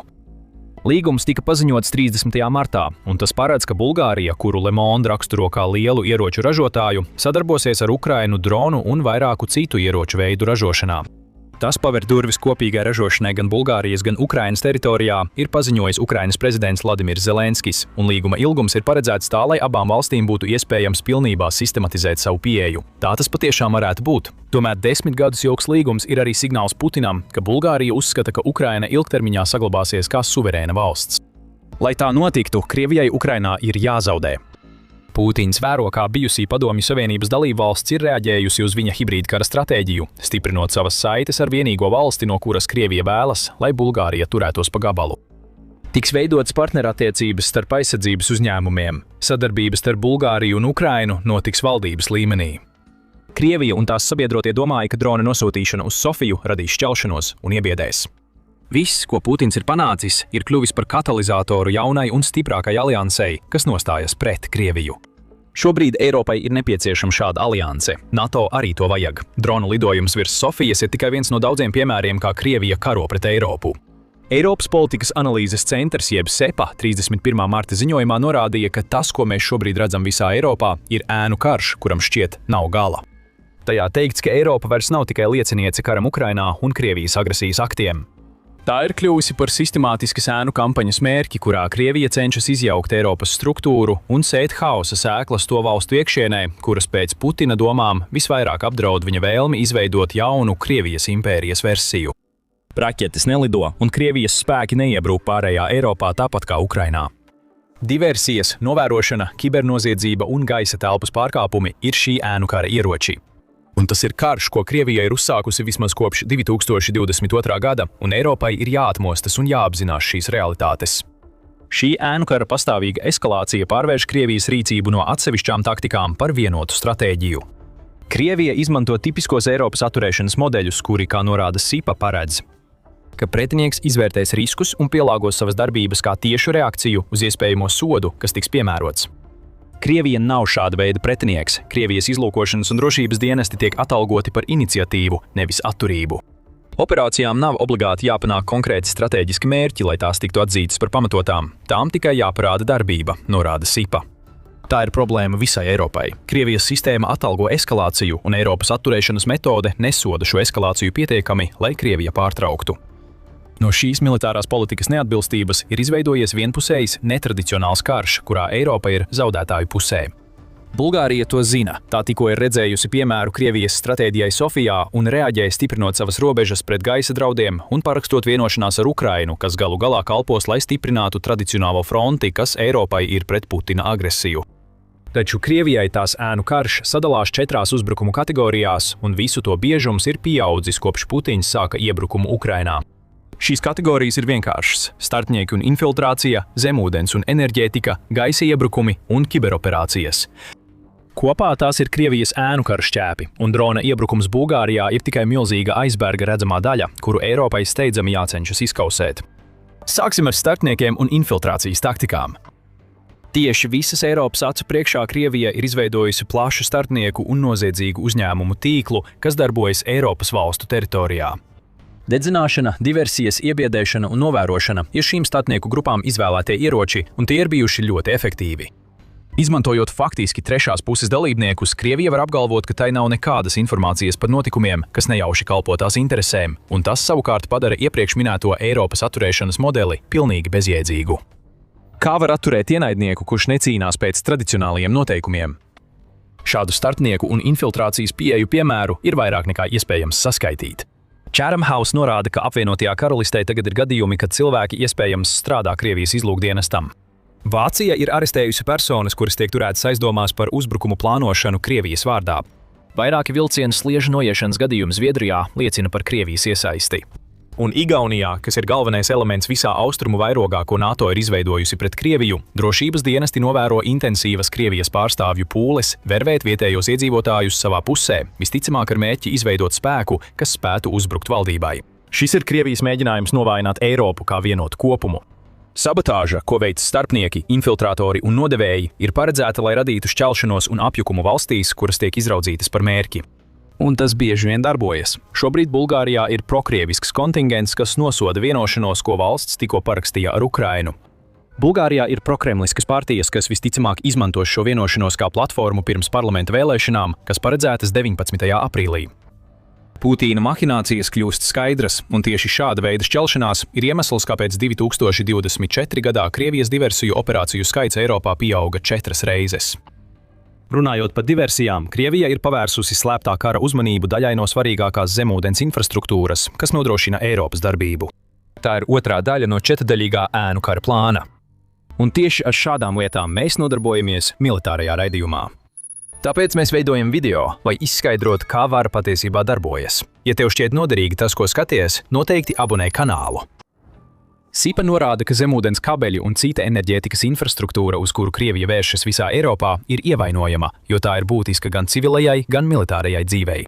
Atkal jāuzsver, ka Krievija Eiropā neizmanto tādu pašu pieeju kā Ukrainā. Raķetes un droni neuzbruk elektrostacijām. Krievijas pieeja ir daudz viltīgāka, jo tā cenšas izmantot Eiropas aizsardzības robus jūrā un okeānā, lai traucētu sakarus un radītu apjukumu militārajās struktūrās visā Eiropā. Kuģi, dažkārt piederoši Krievijai, bet citreiz šķietami nekaitīgi civilie kuģi, tiek pieķerti klaiņojama plašajiem zemūdens kabeļu tīkliem, kas nodrošina Eiropas darbību. Līdz 2025. gada 7. aprīlim vien Somijas līcī iepriekšējo 18 mēnešu laikā ir notikuši vismaz 2 zemūdens sabotāžas gadījumi. NATO austrumu flanks atkal bija mērķis. Baltijas jūra ir kļuvusi par vēl lielāku mērķi. Laikā no 2022. gada līdz 25. aprīlim Baltijas jūrā ir notikuši 6 aizdomīgi diversijas gadījumi, un kopš 2023. gada ir pārgriezti vai citādi bojāti 11 zināmi zemūdens kabeļi, ziņo Politico. Tāpat kā ar tās starpnieku un infiltrācijas metodēm, tas viss tiek darīts tā, lai Krievijai būtu iespējams ticami noliegt savu iesaisti. Visi, īpaši Austrumeiropā, zina, kas stāv aiz šiem zemūdens diversijas aktiem. Bet bez neapstrīdāmiem pierādījumiem un ar to, ka Krievija precīzi zina, cik tālu var iet, pirms tā pārkāpj robežu un pāriet pie konvencionālas karadarbības, nevar būt īstas atbildes. Krievija atrod sakaru un enerģijas vājās vietas Eiropas zemūdens kabeļu impērijā, un tā arī provocē un pārbauda robežas gaisā.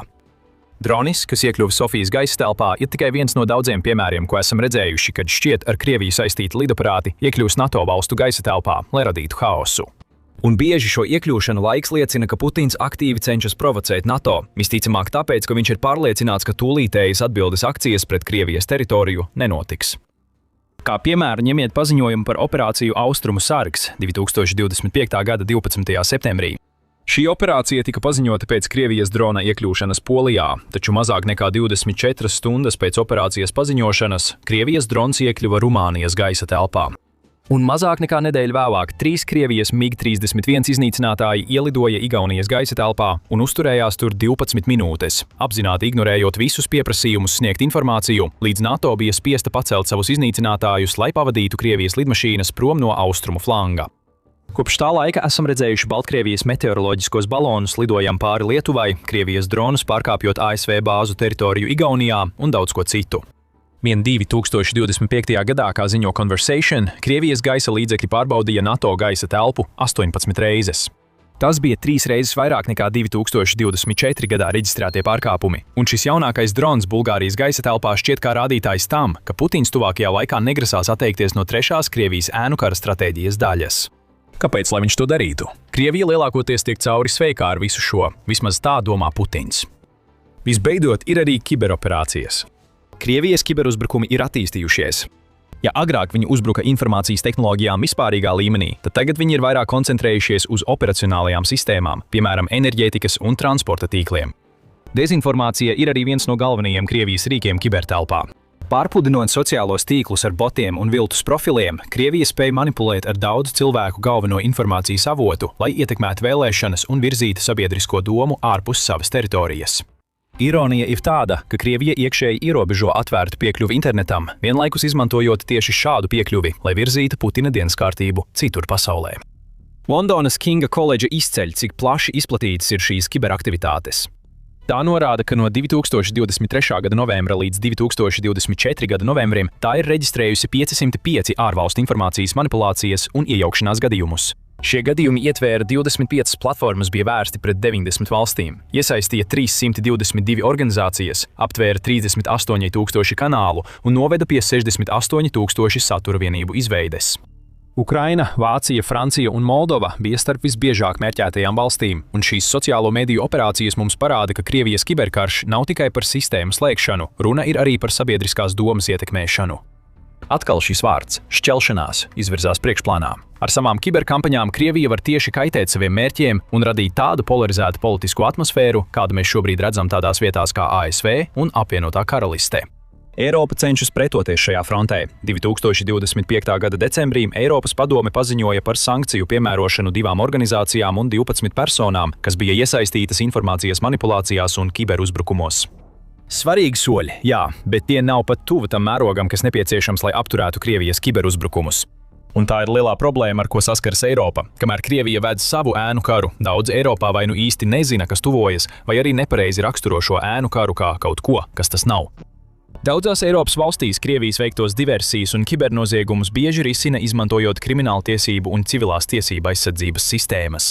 Kabeļu sabotāža bieži tiek uzskatīta par jūras negadījumu rezultātu. Putins to visu zina, un tieši tāpēc Krievija tik bieži izvairās no atbildības par savām darbībām hibrīdkara frontē. Krievijas rīcību neuzskata par atkārtotiem kara aktiem. Tās ir noziedzīgas darbības, par kurām Krievija apgalvo, ka to nevar saukt pie atbildības, un pret to neko nevar darīt. Pat militārajā frontē varētu apgalvot, ka ES un NATO nav darījušas pietiekami, lai apturētu Krieviju. Euromaidan Press ziņo, ka Bruno Kāls, kurš bija Vācijas federālā izlūkdienesta vadītājs, prognozē, ka Krievija varētu uzbrukt kādai NATO valstī līdz 2020. gadu beigām. Citi, tostarp Karstens Brojers, kurš ir Vācijas bruņoto spēku ģenerāla inspektors, ir izteikuši līdzīgus apgalvojumus. Eiropā atskan brīdinājums pēc brīdinājuma, ka tradicionālā atturēšana vairs nedarbojas, un tomēr Eiropa joprojām nav gatava, lai ēnu karš pārvērstos par konvencionālu karu.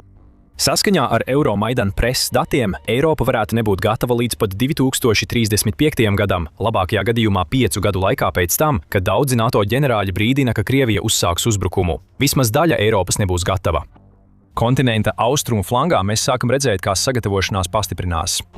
Bulgārija ir lielisks piemērs. Tā meklē Grieķijas un Ukrainas palīdzību, lai stātos pretī neizbēgamajiem Krievijas draudiem. Saskaņā ar RFU News vairāk citu Eiropas valstu rīcība ir līdzīga. Jau vairāk nekā 4 gadus Ukraina izcili aizstāv sevi pret tāda veida kampaņu, kādu Putins iespējams plāno īstenot Eiropā. Ukrainai tagad ir spēcīgāka aizsardzības rūpniecības bāze, kas ir izstrādājusi virkni pret droniem vērstu tehnoloģiju, piemēram pārtvērēju dronus un radioelektroniskās cīņas spējas.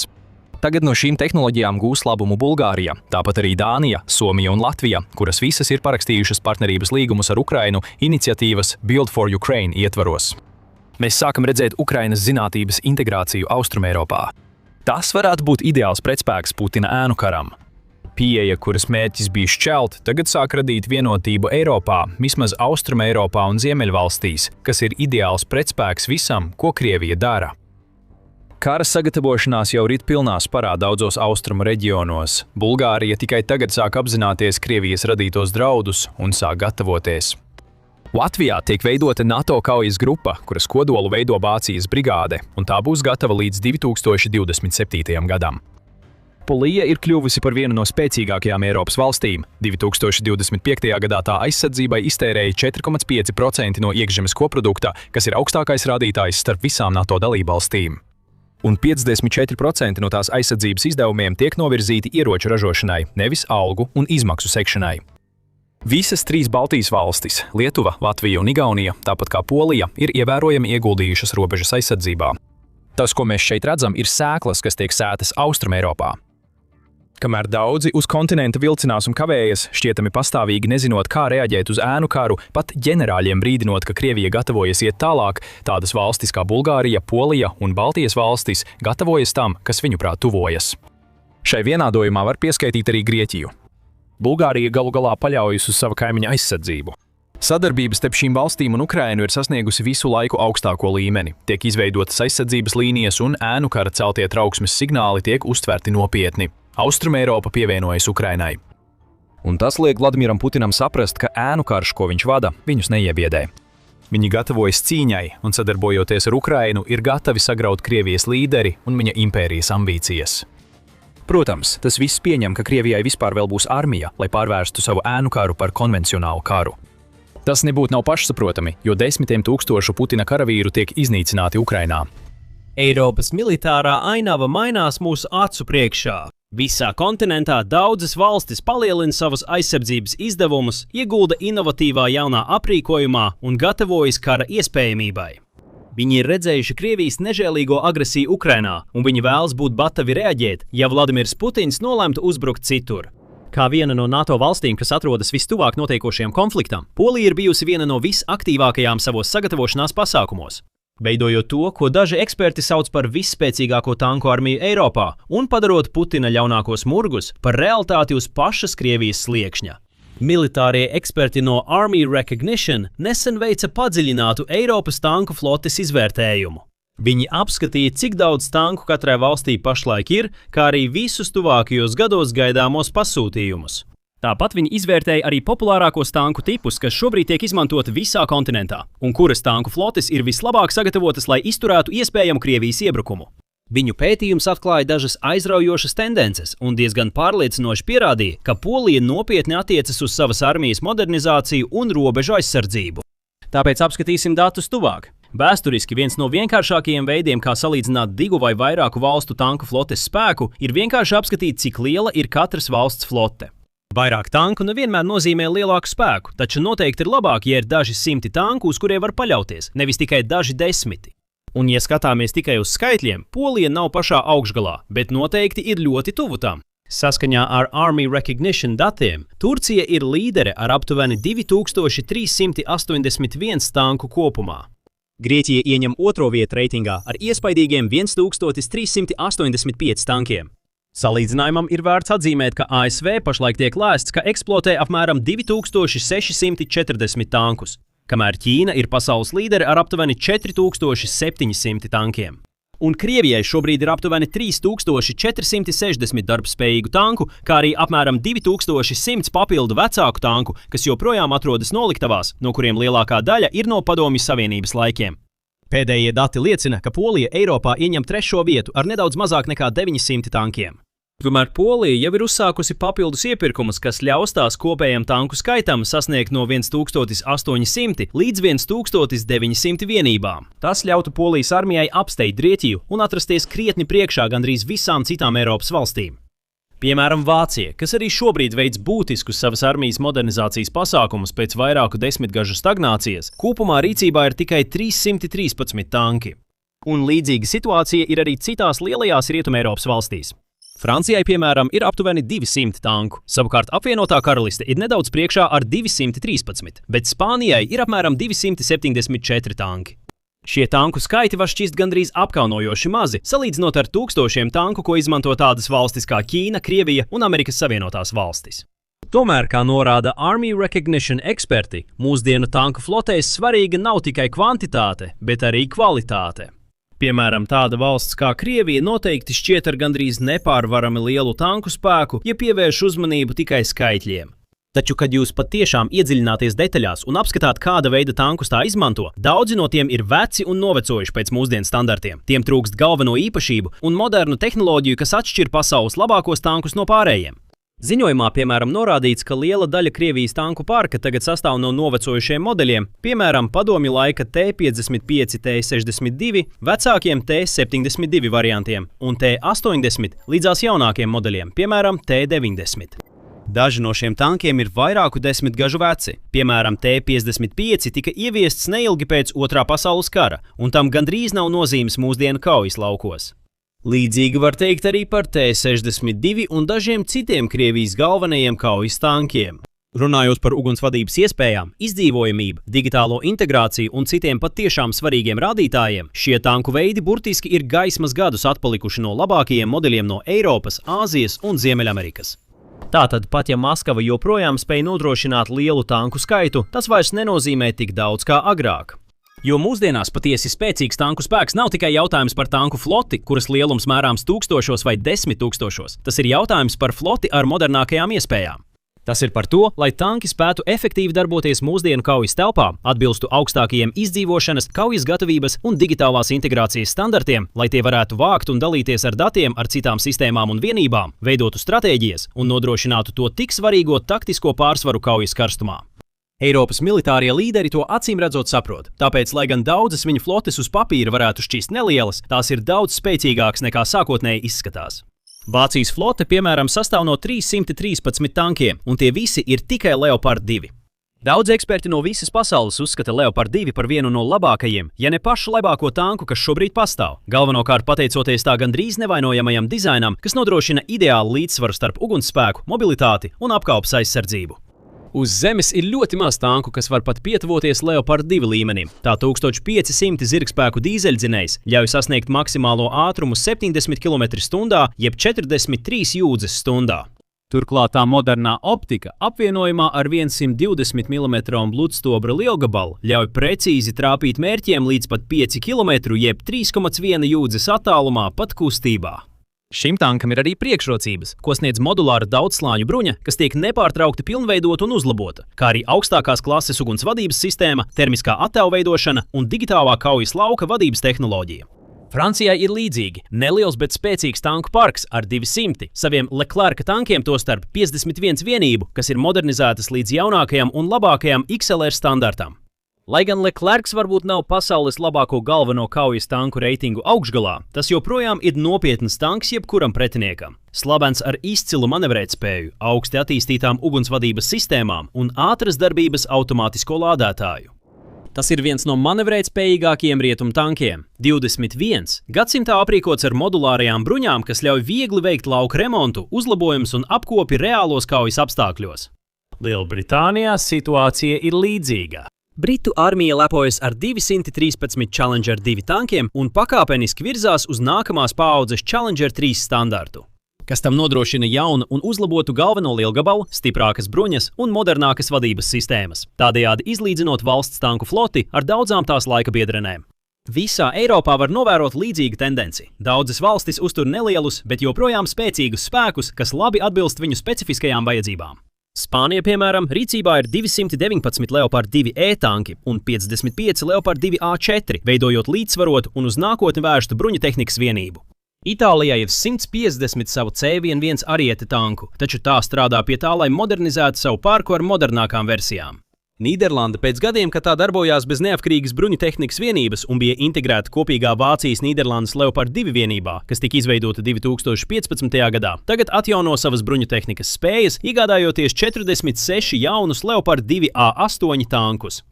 Zviedrijai savukārt ir 110 STRV-12 tanki, kas parasti tiek uzskatīti par vieniem no labākajiem Leopard 2 variantiem, kas šobrīd ir operatīvajā dienestā.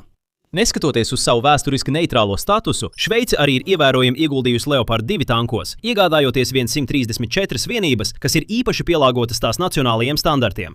Ziemeļvalstīs Somijai ir vēl 200 Leopard 2 tanki, tostarp daži 2A4 un daži 2A6 varianti, kamēr Dānijai un Norvēģijai ir mazākas vienības, attiecīgi 44 Leopard 2A7V un 36 Leopard 2A4 tanki. Portugālei ir 34 Leopard 2A6 tanku flote, savukārt Austrijai ir 53 Leopard 2A4 modeļi. Centrāla Eiropā ir Ungārija ar 110 Leopard 2 variantiem un padomi T-72 tankiem, Čehija ar 58 Leopard 2A4 un modernizētiem T-72 tankiem, un Slovākija ar nelielu, bet sabalansētu floti, kas atkal sastāv no Leopard 2A4 un Krievu T-72 tankiem. Jo tālāk uz austrumiem mēs dodamies, jo vairāk T-72 un citu padomju laika tanku mēs sākam redzēt. Piemēram, Rumānijai ir ievērojama flote ar 377 tankiem, taču tā galvenokārt sastāv no diezgan veciem modeļiem, piemēram T-55 AM TR-85 un TR-85 M1. Serbijā ir 229 tanki, tostarp 195 M84, 30 T-72 un neliela partija M84 AS1. Lai gan dažas no šīm flotēm ir ievērojami mazākas vai vājākas nekā citas, daudzas diezgan labi atspoguļo attiecīgo valstu vajadzības un militārās ambīcijas. Apvienotā karaliste, piemēram, kā salu valsts, nevienmēr prasa tūkstošiem tanku, kas vienkārši stāv dīkā, taču tai joprojām ir pietiekami daudz augstas klases modeļu, kas ir gatavi lietošanai, ja radīsies nepieciešamība. Polijas vajadzības tomēr ir pavisam atšķirīgas. Atrodoties tieši blakus Ukrainai, tai jābūt gatavai saskarties ar tāda paša veida iebrukumu, kādu 2022. gadā piedzīvoja Kijeva. Tā ir nepieciešams sauszemes spēks, kas ir pietiekami spēcīgs, lai tiktu galā ar simtiem Krievijas tanku un bruņumašīnu, kā arī desmitiem tūkstošu karavīru, kas pārplūst pāri tās robežām. Un šādā situācijā ar nelielu floti, kurā ir tikai pāris simti tanku, vienkārši nepietiks. Par laimi, Polija veic visas pareizās darbības, lai sagatavotos sliktākajām scenārijām. Bet pirms mēs iedziļināmies tajā, šis ir iemesls, kāpēc mēs veidojam militāro šovu, lai izskaidrotu, kā patiesībā darbojas vara. Ja esi šeit pirmo reizi, abonē kanālu, lai nepalaistu garām nākamo. Tagad Polija nepaļaujas tikai uz kvalitāti vai kvantitāti savā tanku flotē, tā paļaujas uz abiem. Tā vēlas floti, kas sastāv ne tikai no jaunākajiem, modernākajiem modeļiem, bet arī vēlas nodrošināt, ka tās spēks ir pietiekami liels, lai iedvestu bailes ienaidnieku sirdīs. Tā vēlas spēku, kam patiešām ir izredzes stāties pretī tiem tūkstošiem Krievijas tanku, kas joprojām ir dienestā, un vēl tūkstošiem, kas paslēpti Padomju Savienības noliktavās. Un tā jau ir labi, ceļā uz šī redzējuma īstenošanu. Šobrīd Polijas tanku flote jau ir viena no labākajām kontinentā. Tajā ir nevis viens, nevis divi, bet gan 3 no labākajiem tankiem pasaulē. K2 Black Panther no Dienvidkorejas, M1A2 Abrams no Amerikas Savienotajām valstīm un Leopard 2 no Vācijas. Kopumā Varšava var izmantot 180 K2 Black Panther, 117 M1A2 Abrams, kā arī vēl 116 nedaudz vecākus, bet joprojām izcilus M1A1 Abrams modeļus, un 202 Leopard 2 tankus, 105 no 2A5 varianta un 97 no 2PL varianta. Polijai ir arī 205 PT-91 tanki, kā arī neliela, bet joprojām ievērojama 46 T-72 tanku kolekcija. Tā nebūtu nav slikts spēks, taču Polija tiecas daudz augstāk. Pašlaik tiek iegādāti vēl 1000 K2 un K2PL tanki vairāku miljardu dolāru vērtā darījumā. Salīdzinājumam, K2 parasti tiek uzskatīts par vismodernāko tanku, kāds pastāv. Tas izceļas gandrīz visos svarīgākajos rādītājos. Piemēram, mobilitātes ziņā K2 nosaka standartu, kuru daudzi citi tanki nespēj sasniegt. Izmantojot savu iebūvēto piekares sistēmu, tas ļauj tankam viegli pārvietoties pa nelīdzenu reljefu. Tas ir ideāli piemērots kalnainajiem Korejas pussalas apvidiem un citām līdzīgām vietām pasaulē. Runājot arī par ugunsspēku, K2 ir pārāks, jo tam ir 120 mm L55 gludstobra lielgabals ar automātisko lādētāju, kas ļauj izšaut līdz pat 15 šāvieniem minūtē, pat kustībā. Un pateicoties pasaules līmeņa radaru sistēmām un sensoriem, K2 ne tikai ir spēcīgs, bet arī ārkārtīgi precīzs, gandrīz vienmēr trāpot mērķī. Tanks spēja arī izšaut Dienvidkorejas viedo augšuzbrukuma munīciju, jeb KSTM-2, kas var lidot pa augstu trajektoriju, līdzīgi kā artilērijas šāviņi, lai no augšas trāpītu bieži vien plānākajās un vājākajās pretinieka tanku un bruņumašīnu augšējās daļās. Pateicoties tam, nav svarīgi, kādu galveno kaujas tanku K2 sastop, tam gandrīz vienmēr būs priekšrocības jebkurā divcīņā. K2 tehnoloģijas arī ir citā līmenī. Patiesi to bieži raksturo kā ritoša superdatoru, kas lepojas ar dažām no visattīstītākajām kaujas lauka vadības tehnoloģijām, kādas jebkad izgudrotas, ļaujot nemanāmi integrēties un dalīties ar datiem ar apkārtējām vienībām, piemēram, droniem, lidmašīnām un sauszemes komandām. Protams, visa šī tehnoloģija un ugunsspēks nebūtu tik nozīmīgi, ja K2 nespētu izturēt triecienu. Par laimi, tas ir arī viens no izturīgākajiem tankiem, izmantojot kompozītu materiālu bruņas, sprādzienu bīstamās reaktīvās bruņas un softkill aktīvās aizsardzības sistēmu, lai izturētu tiešus triecienus, vieglo ieroču uguni un pat neutralizētu ienākošās raķetes. Papildus visam tam, K2 ir vieglāks un manevrētspējīgāks nekā tā tuvākie konkurenti – Leopard 2 un M1 Abrams. Tātad tas nav tikai spēcīgs, izturīgs un tehnoloģiski pārāks, bet arī pārsteidzoši ātrs. Un kad Polijas plāni īstenosies, tai visticamāk būs vairāk šo tanku nekā jebkurai citai valstī, ar kopējo flotes lielumu nedaudz zem 2000 tanku. Turklāt pirmās partijas jau ir ieradušās, dodot Polijas tanku apkalpēm laiku un iespēju sākt apgūt K2 sistēmas un apgūt tā daudzās aizraujošās tehnoloģijas. Jo vairāk laika paiet, jo prasmīgākas šīs apkalpes kļūs.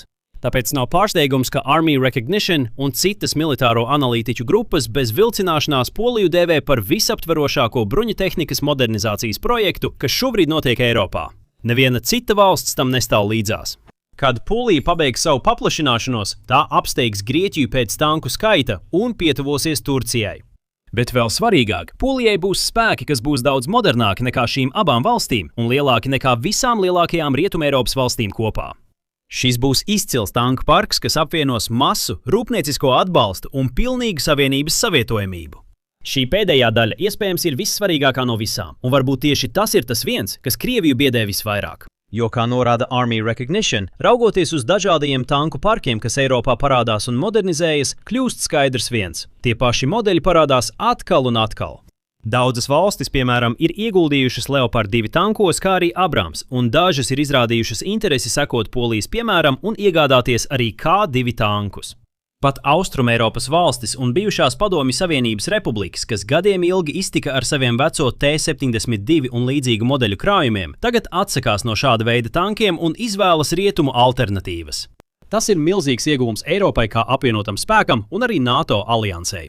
Jo, kad viss kontinents izmanto kopīgas vai cieši saskaņotas augstākās klases platformas, viņiem ir daudz vieglāk sadarboties, palīdzēt cits citam, apvienot spēkus un izvietot savus spēkus plecu pie pleca, neuztraucoties par savietojamības problēmām vai vienkārši netraucējot viens otram. Iepriekš, kad visas šīs valstis izmantoja pilnīgi atšķirīgus tankus, viņiem būtu bijis daudz grūtāk sadarboties reālā kaujas situācijā. Taču tas, kas agrāk bija novecojuši nacionālo flotu raips salikums, katram ar savām īpatnībām un raksturlielumiem, tagad strauji pārtop par to, ko Army Recognition raksturo kā vienotu, augsto tehnoloģiju Eiropas bruņutehnikas spēku, kas spēj veikt ilgstošas, augstas intensitātes operācijas.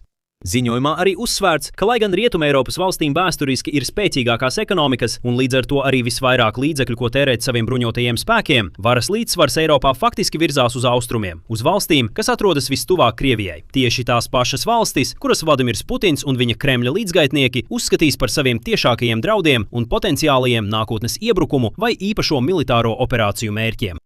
Polija ir galvenā no šīm valstīm. Jau gadiem ilgi klīst baumas un runas par Vladimira Putina iespējamajiem plāniem virzīties tālāk caur Ukrainu vai izmantot savu kontroli Baltkrievijā, lai uzsāktu uzbrukumu Polijai. Nogriežot Baltijas valstis, izveidojot ceļu no Krievijas kontinentālās daļas uz Kaļiņingradas anklāvu un beidzot pārbaudot NATO izturību. Polija to saprot. Tā zina, ka ja Krievija patiešām plāno veikt turpmākas militāras darbības ārpus Ukrainas, tad Varšava būs tās mērķis. Tieši tāpēc tā veic visus nepieciešamos pasākumus, lai stiprinātu savus spēkus, aizvietotu novecojušās sistēmas, paplašinātu savu floti un ieguldītu labākajos tankos, kādus var nopirkt par naudu. Un Polija nav koncentrējusies tikai uz tankiem. Tā arī ievērojami palielinājusi savu aizsardzības budžetu līdz gandrīz 5%, šajā ziņā kļūstot par līderi visā Eiropā. Tajā pašā laikā tiek palielināts karavīru skaits, apmācīti civiliedzīvotāji aizsardzības un medicīnas prasmēs, stiprinātas kiberdrošības stratēģijas un tiek būvēta izcila nocietinājumu sistēma gar tās austrumu robežu. Tā sauktā austrumu vairogs, kas ietver jaunus bunkurus, prettanku barjeras un pretdronu sistēmas. Lai spētu tikt galā ar jebko, ko Krievija varētu reāli vērst pret to. Lai gan daudzas citas Eiropas valstis arī veic izcilu darbu modernizējot un uzlabojot savus bruņotos spēkus, tieši Polija rāda vislabāko piemēru no visām. Pamazām tā kļūst par austrumu flanga lielvaru, kādai tai jābūt, par atturošo spēku starp Vladimiru Putinu un jebkādām nākotnes iekarošanas kampaņām, ko viņš iecerējis. Mūra siena starp Kremļa karamašīnu un NATO aliansi, un tā kļūst tikai vēl stiprāka turpmāk. Tagad jūs varat uzzināt vairāk par to, kā varētu norisināties hipotētisks karš starp Krieviju un Poliju šajā video, kurā tiek apskatīts, kā šie divi spēki salīdzinās savā starpā un kāda varētu būt plašāka reakcija, ja Krievija uzdrošinātos virzīties pret Varšavu. Vai arī, ja vēlaties uzzināt aktuālāko informāciju par situāciju Ukrainā, nostādieties šo video, kurā aplūkots, kā Kijevas stratēģiskie dronu triecieni ir aizdedzinājuši dzirksteli, kas beidzot varētu izraisīt Krievijas ekonomikas sabrukumu. Un visbeidzot, lai iegūtu vēl vairāk analītisku un uz faktiem balstītu militāro ziņojumu kā šis, noteikti abonējiet The Military Show jau šodien!